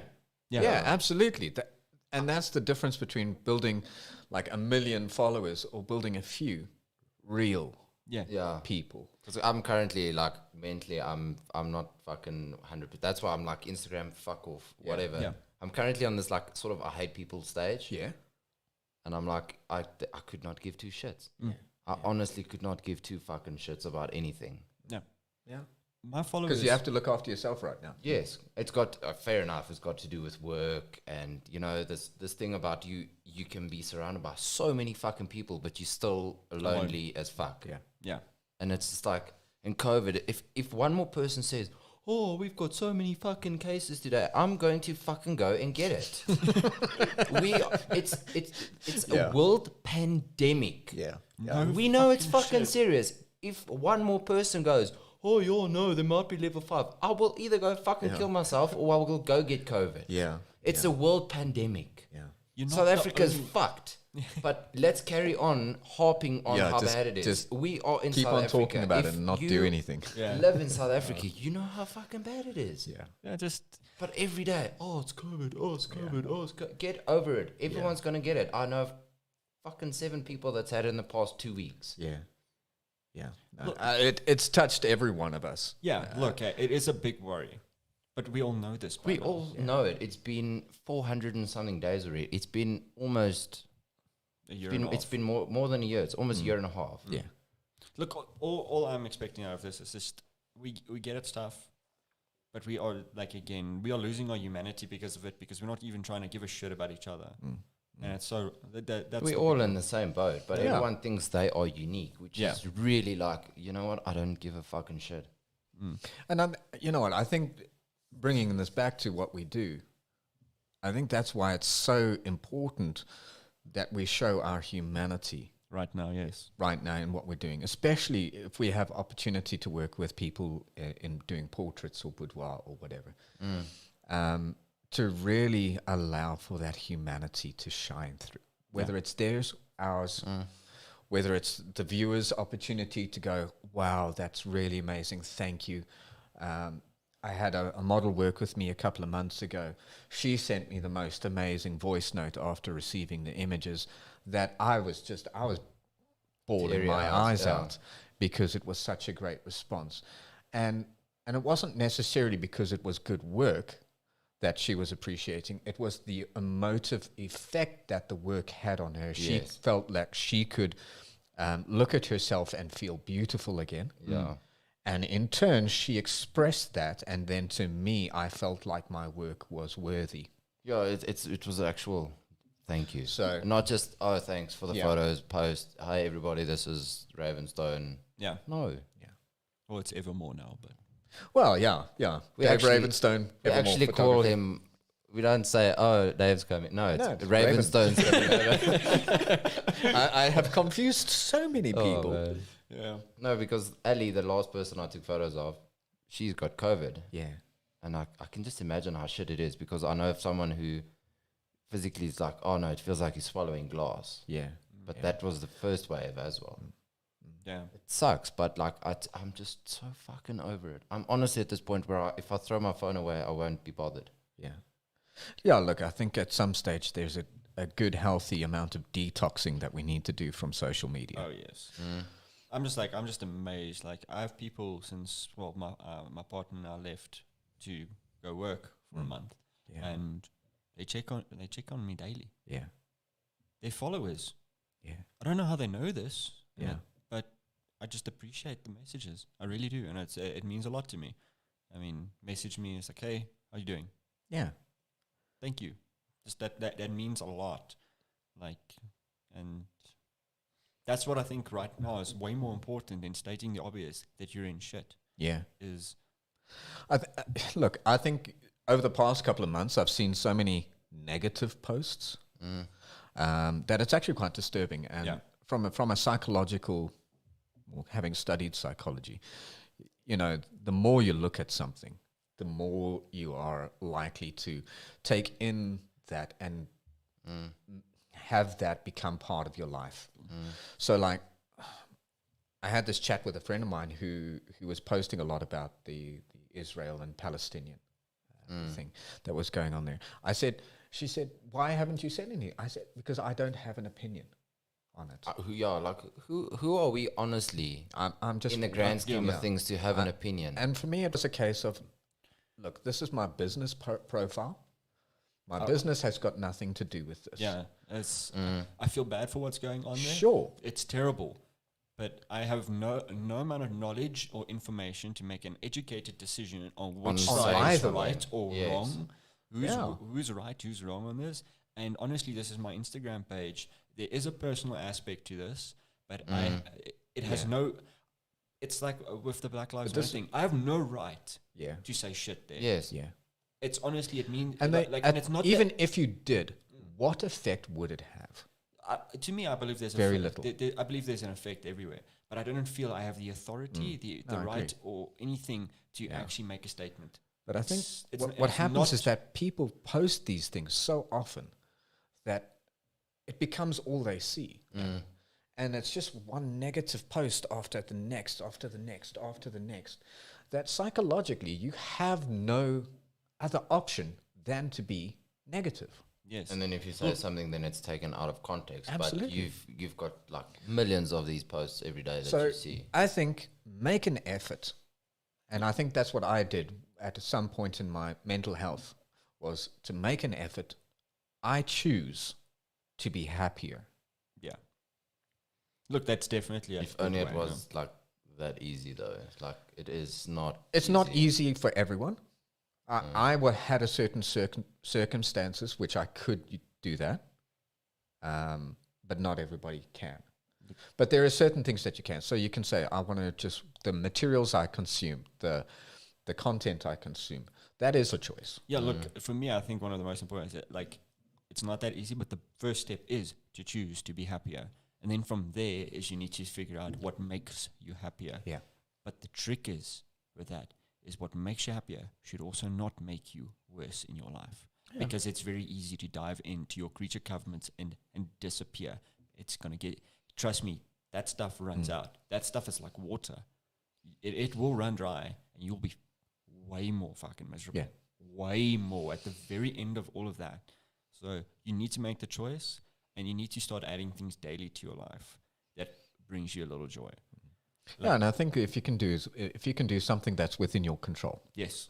So for me, one of the best things that I have that resets my day, makes me feel better, didn't get to do it today because of water crisis, is I like having a good shower and listening to music. It sets my brain up well. Yeah. I feel really good. Give yourself that easy win. Yes. Right from the start. Yes, and it makes me ready for the rest of the day. Yeah.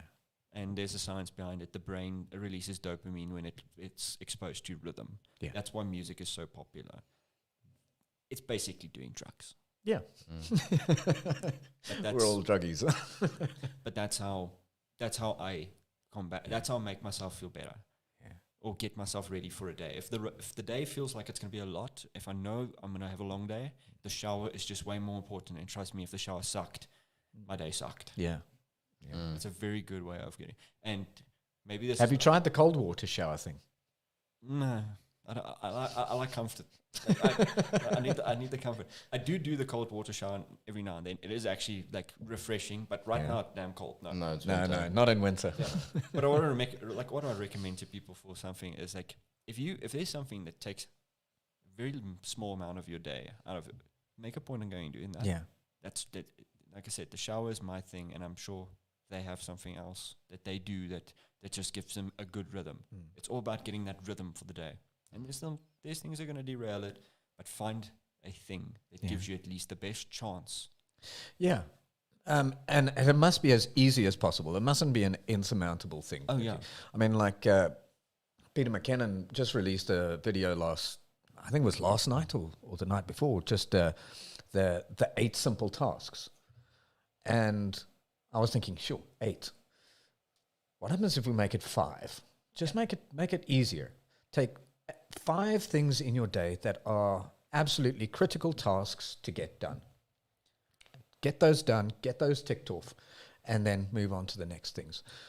It'll make your life so much easier. The military works on a similar thing of that's why the military gives you structure. Yeah. And that's why a lot of soldiers tell you, Make your bed. make your bed. That's the first task of a day, and if you can complete it, you feel better. Oh no, I don't make my bed. I'm gonna sleep in it tonight. What's the point?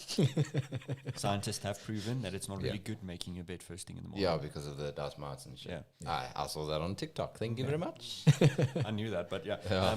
So find just something, simple task of the day, one task, just one, and do that every day. I get up, so thank you. That's my one task. That's what Yes, Making it shit through you not, traffic. The last 2 weeks, I've been like, I honestly could not give a fuck about Okay, going fine. to it. Thanks, Johnny. I now have to clarify this. Find a task that makes you happy. One task. One task that makes you happy. One task that makes you feel like you've done something. important. Very important to you, makes you happy. Yeah. It needs to make you happy. And then from there, replicate that on a daily basis. And I can promise you that one task, Make it a habit. that one task, that one habit is going to change everything for that day. And you'll complete a lot more, and you'll feel a lot happier completing, even wiping your own ass. Can Heard we some- start this in summer or spring though, when it's like when I can actually get up at 5 o'clock and go to No, gym? start when it's hard. Start when it's hard, and if you can do it while it's hard, then when it gets easier, it's even easier. I've actually found that gymming is legit the only thing. That's your one thing. That's legit the only thing currently where I'm like, I'm happy to go, but fuck me, it's cold. Yeah. That's It's your one cold thing. at night. That's your one thing, but you need to go back to doing that in the mornings. You were a lot happier in the mornings doing that. I've But noticed. currently in winter, I'm not a winter person. I was born in January. I'm a full-on summer baby, and this winter thing, it doesn't work. Waking up in the morning is not something I enjoy. I actually used to leave home at like 7:05. Yeah. Okay, the days that I don't go to gym, like 7:05. Currently, I'm at 7:30. I'm still lying in my bed, and then I'm only getting out. Yeah. I'm like, Dude, 9:30. fuck both of you.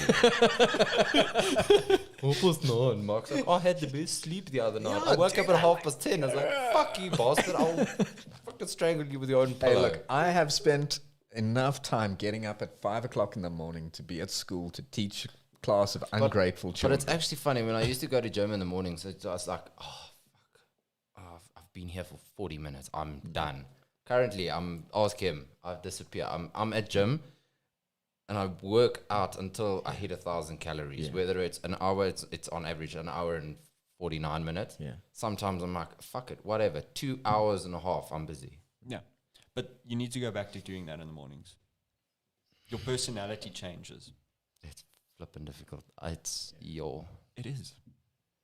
But trust me, it gets better. you're gonna wake up with me at 9:30. Dude, That's the only way. Expectation, reality. Fine, I will go every morning, but then you help me get out this door, and you can go back to Yeah. bed and fucking sleep. Oh, until fine. 12 Sounds like a o'clock. bloody married couple here. I'll wake up in the morning and wake you up. But you're going to hate that. Oh, though. dude, I'm gonna hate it. You're going to hate me waking up because I can get up. It doesn't matter. If I need to get up, I can get up immediately. It doesn't matter if it's 4 o'clock in the morning or 8 o'clock. But you or like the 10 cold o'clock. as well. That makes it easier for you. Yes, I hate the cold. Yeah, me too. But you know what? It's again, Aren't you British? yeah. Yeah, get over yourself. Cold is in your blood. No, it's not. But I also hate the hot weather. Just give me... You Poms are so full of shit. We are. Just give me mild, temperate weather. Welcome to Africa. Somewhere between 22 to 25 degrees. We're happy. With or without a breeze? With With or without the sun shining? Because I feel like that you're not busy getting optional extras like ticking boxes here. If I'm on a yacht, then it can be 23 degrees. It makes up for the extra 3 degrees. Man. Okay. Just everything just boils down to is consistency is key. And there is a podcast out there that actually does speak about all the driving factors in your life. But one of the most important ones is you need self-discipline. Yeah. Nobody's going to do it for you. You're just going to need to do it. And trust me, you're going to be happier for it. I have heard so many people say to me, I will do it when I'm motivated. When are you motivated? Which is when. Like hell. Motivation is the most inconsistent of all the reasons to do something. I don't even know what that is. Exactly. Yeah. I can barely get out of bed in the morning. Oh, But you know what? Fuck you, that's not the morning, that's almost afternoon. It's almost the afternoon. I am never going to be motivated to get up, to go to do a landscape shot at crack of dawn. I'm never going to be motivated to do it. Can I be self-disciplined to do it? Yes. That is the key.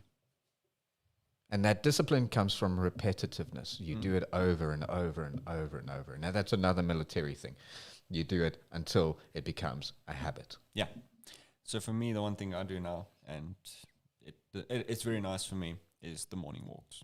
I do a 5K walk in the mornings. Now, I do slip some days. I'm not going to say I'm not perfect. Some days I don't want to do it. Mainly Monday. Monday is the one thing that actually messes my consistency up because it's garbage day. Yeah. And there's just so many people out there, and it ruins my flow of the day. So I avoid Mondays. And then It's your day of rest. But isn't that when all the trash is supposed to be out? yeah. But yeah, again, it's my form of getting into a healthier training habit, Yeah. but it's something I needed to repeat. I'm going to tell you, like, the first week was difficult. Just want to get up and do it. Now I'm irritated when it gets interrupted. Now I want to do it. Sure. So, and that's how I'm trying to expand it to the rest of my stuff. I don't like editing. Yes, I am a sponsored editor.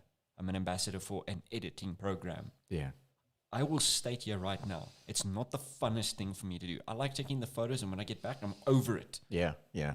And talking of that, you know, when you talk about expectation versus reality, everybody thinks that when you become a photographer, you're going to spend your life taking pictures. No. You spend your life editing. I actually enjoy the editing. I do too. I do actually. Ask him, I sat the one time I did a black and white photo. How many hours did I sit there? And I'm like, dodge a Yeah, burn, that's dodge a because burn. you're slow. Fair enough. Fair enough. Fair enough. That was in the beginning, but like, I could sometimes. Everybody starts somewhere. You know, like I was doing a set of images now, and in order to get to where I needed to be, I still needed to learn a number of things. So whether you took 15 hours on one picture, did you get the job done? Does it make it doing it again the next time easier? You actually got a bunch of hearts there. There we go. Somebody likes you. No, definitely. Jerry, hey, and Tommy. Who's Jerry? A young lady. Okay. There we go. All right. How's the Potential client. She hasn't signed up yet. I'm watching you. Oh, I doubt if she's going to do that after watching today. Maybe. We actually had almost a booking done, and then she crashed her car, her brand new car, and I was just like, oh damn. So I hope you're doing well. Yeah. So where were we? Editing. Yeah. As long as you're getting done faster. So like this last set, we're working on a very secret project for the N-word, and it's going to come out on the 1st of July for her birthday. Is it for knickknacks? It is not for knickknacks. Oh, damn. But I was struggling at the beginning because I knew where I wanted to be. I knew the result that I needed to get, but I wasn't familiar with the process of how to get there. It's empty, you dipshit. I drink fast. What do you think? I haven't touched this in like 7 hours. Oh dear. Is it time for a refill? but yeah, so then I had to go and find a new method to get that particular editing style. And when it got there, it was much better. It was much better. Okay. Is that a comment over there? Or is that What do we have? Transmutation. Roland wants to join. Why? Let's have a look. Why? Come on, Roland. Requests. Invite. Let's see if Roland can join us. Can you see the Bluetooth on your phone? Can you? I have no idea. No, it's obviously probably not going to. There we go. There we go. There we go. Hello, Roland. Oh, there's the Irishman. What's up? Indeed. The Viking. I don't know if everybody else on the meeting can hear you because you're very soft, and I don't want to put you too close to the microphone. Is that better? Oh, jeez, like that's so loud. It is quite loud. Put your volume softer, man. Oh, there we go. Jeez, like it. The Brits. Everybody wave to Roland. There we go. Good, good, Hi. good. I'm going to take it off one ear so then I can hear him better.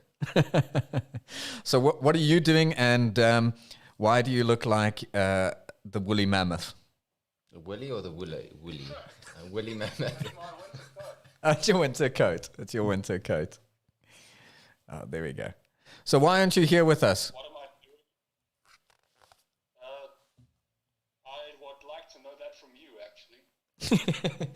Well, that is because you weren't invited. I was working, so I brought the computer. It's Yeah. nothing. Oh. My opinion about it. As always. Well, thank you. You said it. Yeah, I know, right? Oh, dude. Unfortunately, the signal's bad, so your video is very jumpy. It's very jumpy. I'm going to put you down over here. Just make sure that thing is full, otherwise it will topple over. There we go. No, you can't really see anybody now. Yeah, I'm going to put you on Michael. Yeah, let Okay, him. Let well, him. there we go. Watch that guy. There we go. What's up, man? So, have you got a question for us in terms of reality and expectations? No. I've been listening to what you guys have been saying, but I don't really put too much thought into things like that because it just leads to overthinking, I think, mostly. If that makes sense. Yeah, that does happen. Very Okay, so often. you're more like a happy, go with the flow kind of guy. Kind of, but also like I'd like to set goals and then try to reach them more than have expectations of what's going to happen in the future. I Put don't it know if that closer, makes Michael. sense. Okay, all right.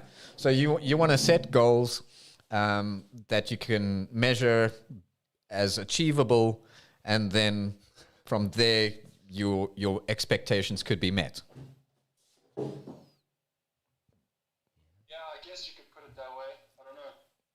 I've never really been interested in having expectations of things. I don't know. I know when it comes to your editing, and we were just talking about editing, is that you like to throw an image into your editing program. I won't mention its name because it sucks. But you like to throw your image in there and you see where it takes you. You've got no expectation of what to do with it. Yeah, sometimes. Sometimes I have an idea, sometimes I don't. I don't know. I like to, sometimes even when I'm taking the photo, I have an idea of what I want it to look like at the final product, but I don't always reach that final image. I come up with something else while I'm editing. I don't know. Okay, cool. Just wherever it takes you. Yeah. Go with it. How do you come up with, let's say, for your color grading? My color grading. Is that something that you think about beforehand, or is that something that just happens while you got the program open? I like blue. Hi, my name's Mike. I like blue. I have a set routine when it comes to this. When it comes to my editing, I want to get the skin tones as close to as visually I saw them, and I don't want to tell people, but you guys aren't as tanned as you think. Yeah. So Yeah. I'm not going to make it unrealistic. It's just not. Yeah, you're not Trump. Yeah, you're not as tanned. Look, you there's also some don't wanna over-edit. luckily with my thing, people have coming now they come with self tan, so it's pretty chill. Yeah. But I normally, because cameras tend to, especially Canon likes their reds, so it's warm. I tone it down a little bit. That's my color grading process. I first aim for the skins, and then I like adding blue into my blacks because it gives it a little bit more depth. Yeah. I found. Yeah. Cools things down a little bit more. A little bit, yeah. And I work in a very metallic environment with the gym equipment and stuff like Yes. that. Yeah. And again, Canon gives it as brassy tone. Yeah.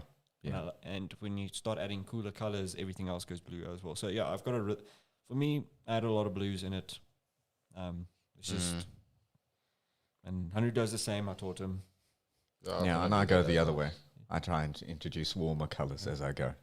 So, to answer your question, I like blue. I like blue.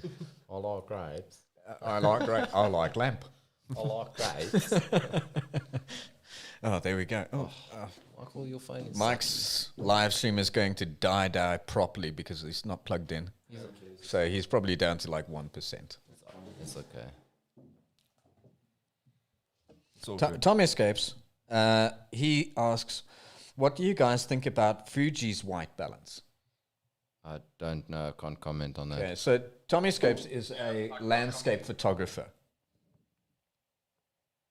To my recollection of Fuji, when I was using it, they used a lot of greens and blues in the tones. They still do. They still do. And I've got friends that shoot on Fuji, and I think that they come out with amazing colors. If I wasn't shooting on Nikon and I had another choice, I'd probably be shooting on Fuji. And I know that'll probably get me some hate from the Canon community, but... Crop sensor oak, why? Hey. Let's just switch the light off on red. Mute on mic. Yeah. Yeah, no, I mean, whether you're going from full frame to whatever, but I just like Fuji's colors. I've taken photographs on a Fuji camera where I've had comments like, "That's a very interesting filter. What did you use?" And it was straight out of camera. Look, Fuji comes out with a really nice selection of color profiles. Yeah, they do, the recent ones especially. I'm not a fan of it. I'm not a fan of how Fuji edits. I absolutely loathe it because it likes adding. It goes very green. Yeah, it can. And I can show it because I have when I shoot with people with Fuji, I already have a preset in place to neutralize it, and you can immediately see the amount of magenta I have to add to the photo. Do I mind the warmth that Fuji has? No, No. It's what it is. It's not the biggest thing for me. I'm Thinking that Product placement. Again, No, we don't want you to advertise it. Michael has to. the way I look at color profiles, especially even in Canon, I'm not really focused on it from a professional standpoint on color profiles, because RAW is just so powerful. It doesn't matter. When people tell me it's like you should choose your color profile, your white balance, and all that, I can show you images and I can ask you questions now about what did you think? What color profile did I use here? Well, what was your white balance Yeah, setting? was it tungsten? Was it Was at it this? 5,600 Kelvin? Yeah. And I can tell you now, I defy you to figure it out. Yeah. It doesn't matter anymore. The one thing, the big reason why I don't like Fuji is the worms. The I will grain. agree 100%. The grain on that is awful. Yeah. It's for me, when it comes to skin tones, for me, that's the why I hate it. Is when I zoom in and I see the waviness in the skins, it actually makes me a little bit nauseous. So that's the thing. Yeah. White balance, color balance. That was the reason why I went from Fuji to Nikon, is that I couldn't handle the noise. There's a different process for converting the RAWs that Lightroom and Photoshop don't like. Yeah. Apparently Capture One is better. Capture One likes Fuji's profiles a lot more. But I'm a Photoshop guy and I'm a Lightroom guy, and I'm more likely to change my camera than I am to change my software. We have lost him. More. But yeah, so I mean, yeah, I think, Tommy, I don't know if you've ever experienced that. I think, but again, it's one of those things as a photographer, we pixel peep. Yeah. Would anybody really notice the wormy noise on a landscape shot when it's printed out on a photo? I don't think so. I hate it. It's my personal preference. For me, I find it difficult to work with. Yeah. So honestly, gear-wise, color-wise, I mean, I love the way Nikon looks in like the photos of Nikon. So Nikon's got a unique. Yes. Okay. Damn. Just because I need another one. Henry. Give me 1 second. Yeah. So I don't care enough about gear. I care about ease of use. So for me, I'm losing ease of use when I move back to Fuji. There we go. Thanks. I'm losing ease of use. Yeah. Yeah. And You've got an ecosystem around your camera setup yes. that is built around Canon. Yes. So why would you change anything? Yeah. Exactly. So It's the same as Mac users versus PC users. If you're used to the ecosystem and it works for what you're doing, why change? yeah. So just for that is Fuji will never be on my list. Yeah. I'd move over to Nikon. I'd move over to Sony. Fuji won't be on my list because they don't have a good enough ecosystem for me. They don't have a pro camera. GFX 100? That's not a pro camera. That's a specialist camera. I suppose. Yeah. That's like it's me saying the 5D RS. That's not a pro camera. It's a specialist camera. It's a megapixel machine. That's what it is. No, that's true. That's all it is. And Fuji lacks a pro body. And XT4, it's a crop sensor. It ain't a pro body. I'm sorry. It's just, and that's not the big debate between crop and stuff. I just don't find it that the lens choices become biggest problem for Yeah. No, Canon's got a much better range of lenses. That's And for sure. That's just my opinion. I don't mind Fuji. Fuji's fine. I've shot with Fuji. The handling of the camera is good. Yeah. Could I do a professional job at it? Yes. Yes. Yes, you can. What's up? Yeah, for low light, it does matter. Again, like I said, Yeah, yeah, absolutely. And for some, if you're doing like band photography and stuff that I'm doing at the moment, that's a killer. yeah, I cannot use that. yeah. I just don't find myself liking that. I don't like being limited. They are good at the game, but they have lost a little bit. That edge. That Yeah, edge. I mean, like back in the day, Fuji were the first ones to come out with face detection. Look, the 1.256 millimeter, that's a bomb. It's the equivalent of my 85. Yeah. I'm just reading comments now. It is. It's a great lens. It is a phenomenal lens. I mean, the YouTubers rave about it. If I buy a Fuji, that's probably the kit that I would run. Yeah. But again, You got to have the whole kit and caboodle to go with it. It's not a one-hit wonder type of thing. again, they are limited. My little point and shoot that I take out for street photography, Fuji. Done. Yeah, I like not even the Canon. It's like I'll tell you now. It's like some things on the Canon sucks as well. It's, Yeah. yeah. The menu systems. Oh, jeez, like that. I cannot get my head around the menu systems. Don't worry, we feel the same about you. No, I tried once helping someone with a Nikon and I was like, please don't ask me. I'm not actually stupid. I just, Yeah, what the fuck is this? That's what you used to. Yeah. So yeah, it's Sony's. Sony's are too expensive. Yeah. Sony's are just too expensive, and they lack. So I go after glass. That's my biggest differentiation when it comes to what kit I want to run. Yeah. Nikon doesn't have good glass. They have decent, but they're not good. Sony doesn't have good glass. That's why they go to Sigma and Tamron. Yes. There's my big reasons. Today, if I had to make choices, photography, I'm sticking with Canon. Video, I'm moving to Sony. And Nikon, right now, they're playing catch-up. Doorstop. The thing is, people think I don't like Nikon. I actually really like Nikon. No, absolutely. I really love the way the images look. The images for people on Just Nikon wish are they would just- catch up. Yeah. I just wish technology-wise we catch up. It's all. There are limiting factors, and that's my biggest thing. I Yeah. don't like the limiting factors provided to me by other bodies and other companies. Lenses, I love my choices of lenses. I'm a kit guy, you know, and the wavy lines, it's mine. If Fuji tomorrow brings out a full frame, I'd start considering. Okay. Just because I like the way full frame looks. 30, yeah, I think it's maybe a film day thing, but the 35 millimeter frame. Yeah. That's what I want. That's what I want. And just don't go Pentax. You would love Pentax. I actually shot with a Pentax a little while ago. My brother had one. And Pentax is awesome. I knew he would chime in.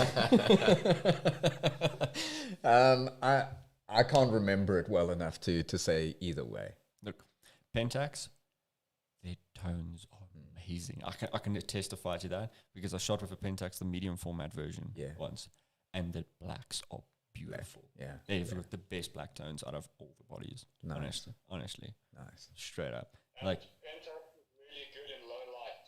In yes. case you're interested. Yes. No, they are. We haven't even spoken about Panasonic just yet, or Or the Leicas, or let's go all the gears. Yeah. But yeah, again, gear doesn't matter. No. Expectation was it mattered, but it doesn't matter as much. I think gear only matters when you start specializing. Yes. Don't go. If you're just general, it's not going to matter. Stay away from the nifty 50. No, I haven't Yeah. actually really shot with it that much. I only used to because of crop sensor. Yeah, I mean, like a 50 on a crop sensor is going to turn it into like an 85. Yeah, So- but then you go full frame and then boom, there's an 85. Yeah. Plus, you're part of the room. Yeah, that's His biggest joke.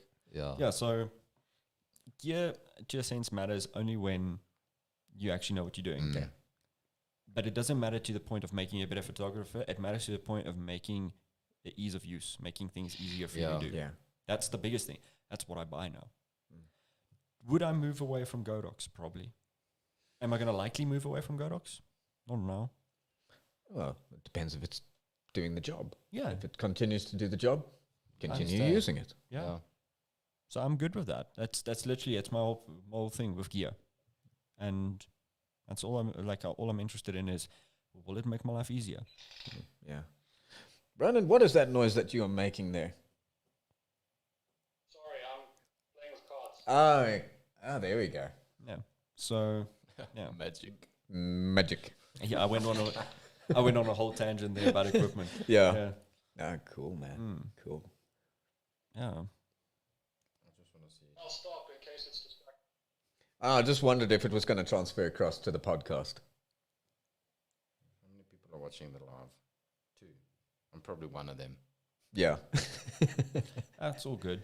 Well, we got Tommy, we got Roland, and we've had a couple of other people coming in and out.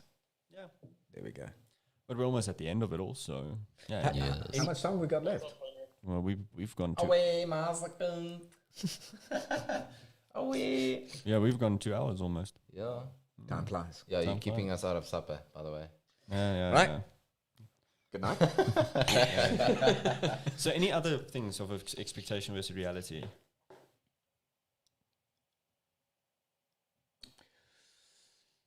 On shoots themselves, I'd say. Oh, how shoots run. Yeah. Okay, what's your point on that?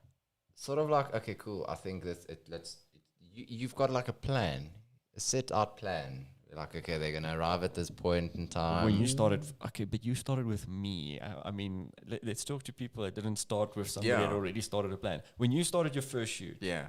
did you have a plan? To a degree, I probably. thought I had a plan. I thought I was stressing because I knew that this plan, whatever I had, wasn't good enough. Oh, yeah. And that's still something that carries through to this day, is that for me, I'm still stressing about whether or not I've planned enough. That's when you overplan. So I get to a point where I'm thinking, all right, I've got my list of shots that I want to get. have I got everything that I need to do to get that done? Have I got the setups right? Have I got the... And for some reason, there's always something in the back of my mind that says you've forgotten something. And it'll be something like, oh, you forgot to bring a bed sheet, or you forgot to bring something. So like this next shoot, the person was supposed to organize some contact lenses, and it's just too late to organize those contact lenses. So what do? We go to post-production. You know, does it add a kink in the works? Yes. Is it the end of the world? No. Like that one shoot, we tried to do the whole farm organization thingy. Oh, that went fucking shit. Yeah, we expected like a lot of people. And then everybody just bailed out. One person came and and we were like, whatever, we have one person and... Let's make it awesome. Shot with her all over the farm. Yeah, so... Was that the same shoot with the Matrix water shots?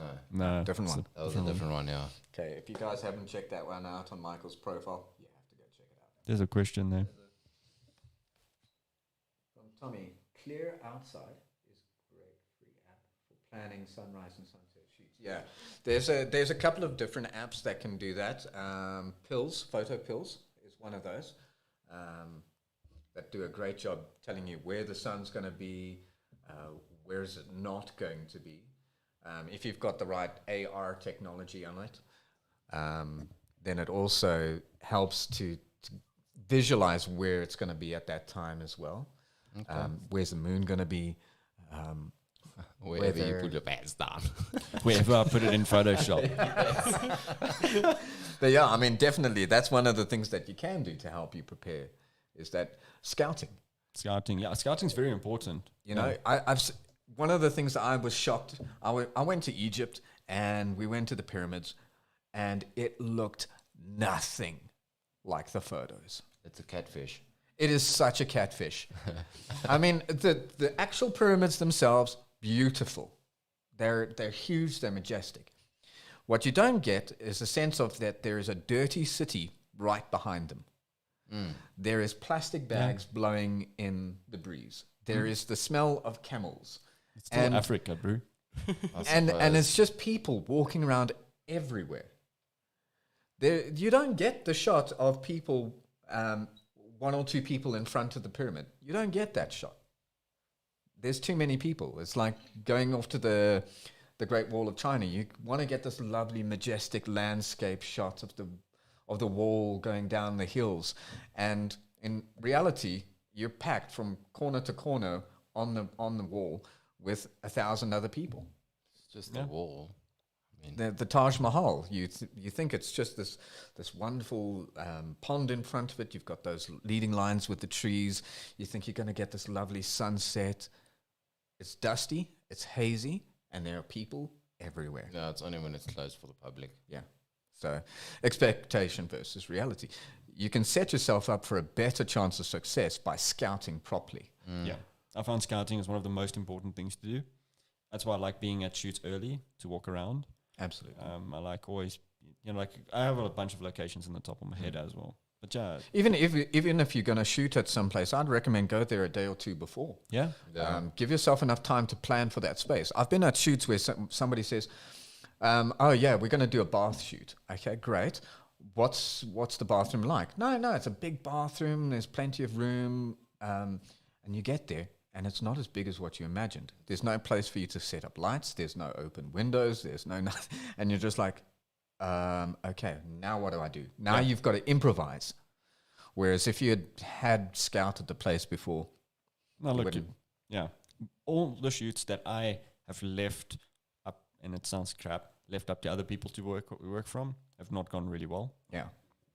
Mostly just maybe they thought it did. Yeah, but for you it didn't. Yeah, I think that's also experience levels. I mean, there's you need to learn who to trust and when to trust and what to trust. I mean, that's a big thing. But yeah, for shoots, definitely expectation versus reality. When I started, level of planning, near nothing. Yeah. Near nothing. Now, You plan a hell of a lot. I plan a hell lot. I plan a lot. We have I have so many moving parts sometimes where it's like, honestly, sometimes I don't even know what's going on and I'm planning it. And we're actually at that point where we were like, you know, Sounds like you need a project manager. yeah, we've kind of decided, you know, but we're not really going to rely on other people because that's when if you're not planning at a unit, it's going to go tits up. it goes badly. But the thing is, that's also what people don't like. Clients' expectation versus reality. Yeah, that's. They a big don't one. expect what we do. Yeah. The reality of it, we do a lot, but they expect me only to take photos. That's the big Yeah. trick. Yeah. Anybody with a camera nowadays is a photographer, and everybody can offer a service. Yeah. Not everybody can offer your service. Yeah. I mean, not everybody can get the shots that we got at Santon. No. But then again, we know Santon like the back of our hands by now. Exactly. Walked that place to death. Yeah. It was actually, I've never gone to Santon where we shot, and it was like, oh shit, this was so difficult. Yeah. Like I sort of feel bad because it was so easy. Yeah, it You feels kind cheap. of you've got this guilt feeling where you're like, fuck, okay. This should have actually been a lot more difficult, should it not have been?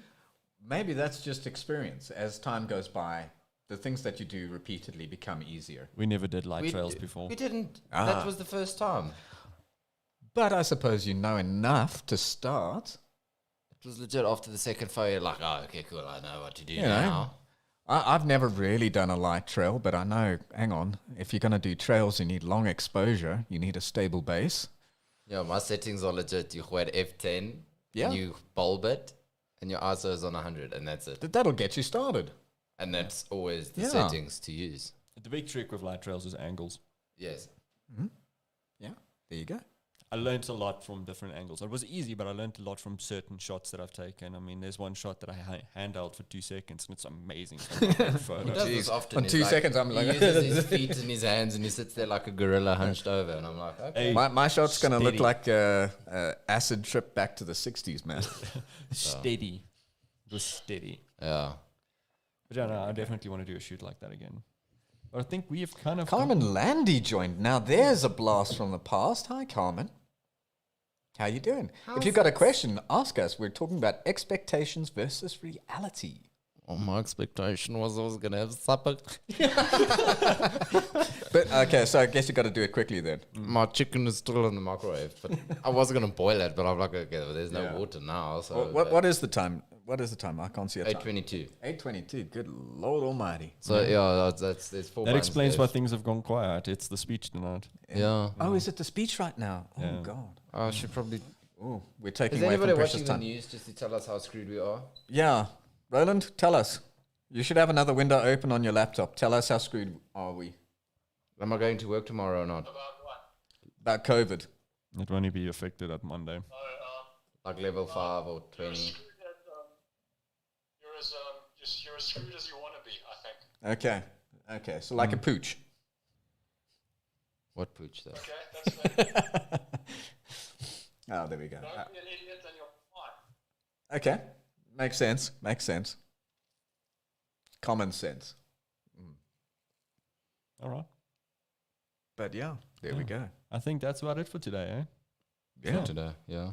Thanks, everybody, for tuning in. It was really awesome. We went Guys, so much longer than what we Adios. thought. But yeah, But it was good fun. it was good fun. Good fun. I think we should do it more often. I think so too. I think it was a lot of fun. Should have people like put it out there, DM us for like. Yeah, the if this next is going out on podcast. your YouTube, why don't you guys go ahead, pop some questions onto the comments. Or even below. on Instagram, like comment. We'll see if we can try and Yeah, let's see what we answer can. some of those. Yeah, definitely. Then we'll go back and we'll correct Michael when he's wrong. Okay. Cheers, Tommy. Tommy is out. Cheers, He's guys. bouncing. Tommy, thank you, mate. Yeah, thanks for everybody for tuning in. And yeah, that will be the show for today, guys. Thank you. Cheers.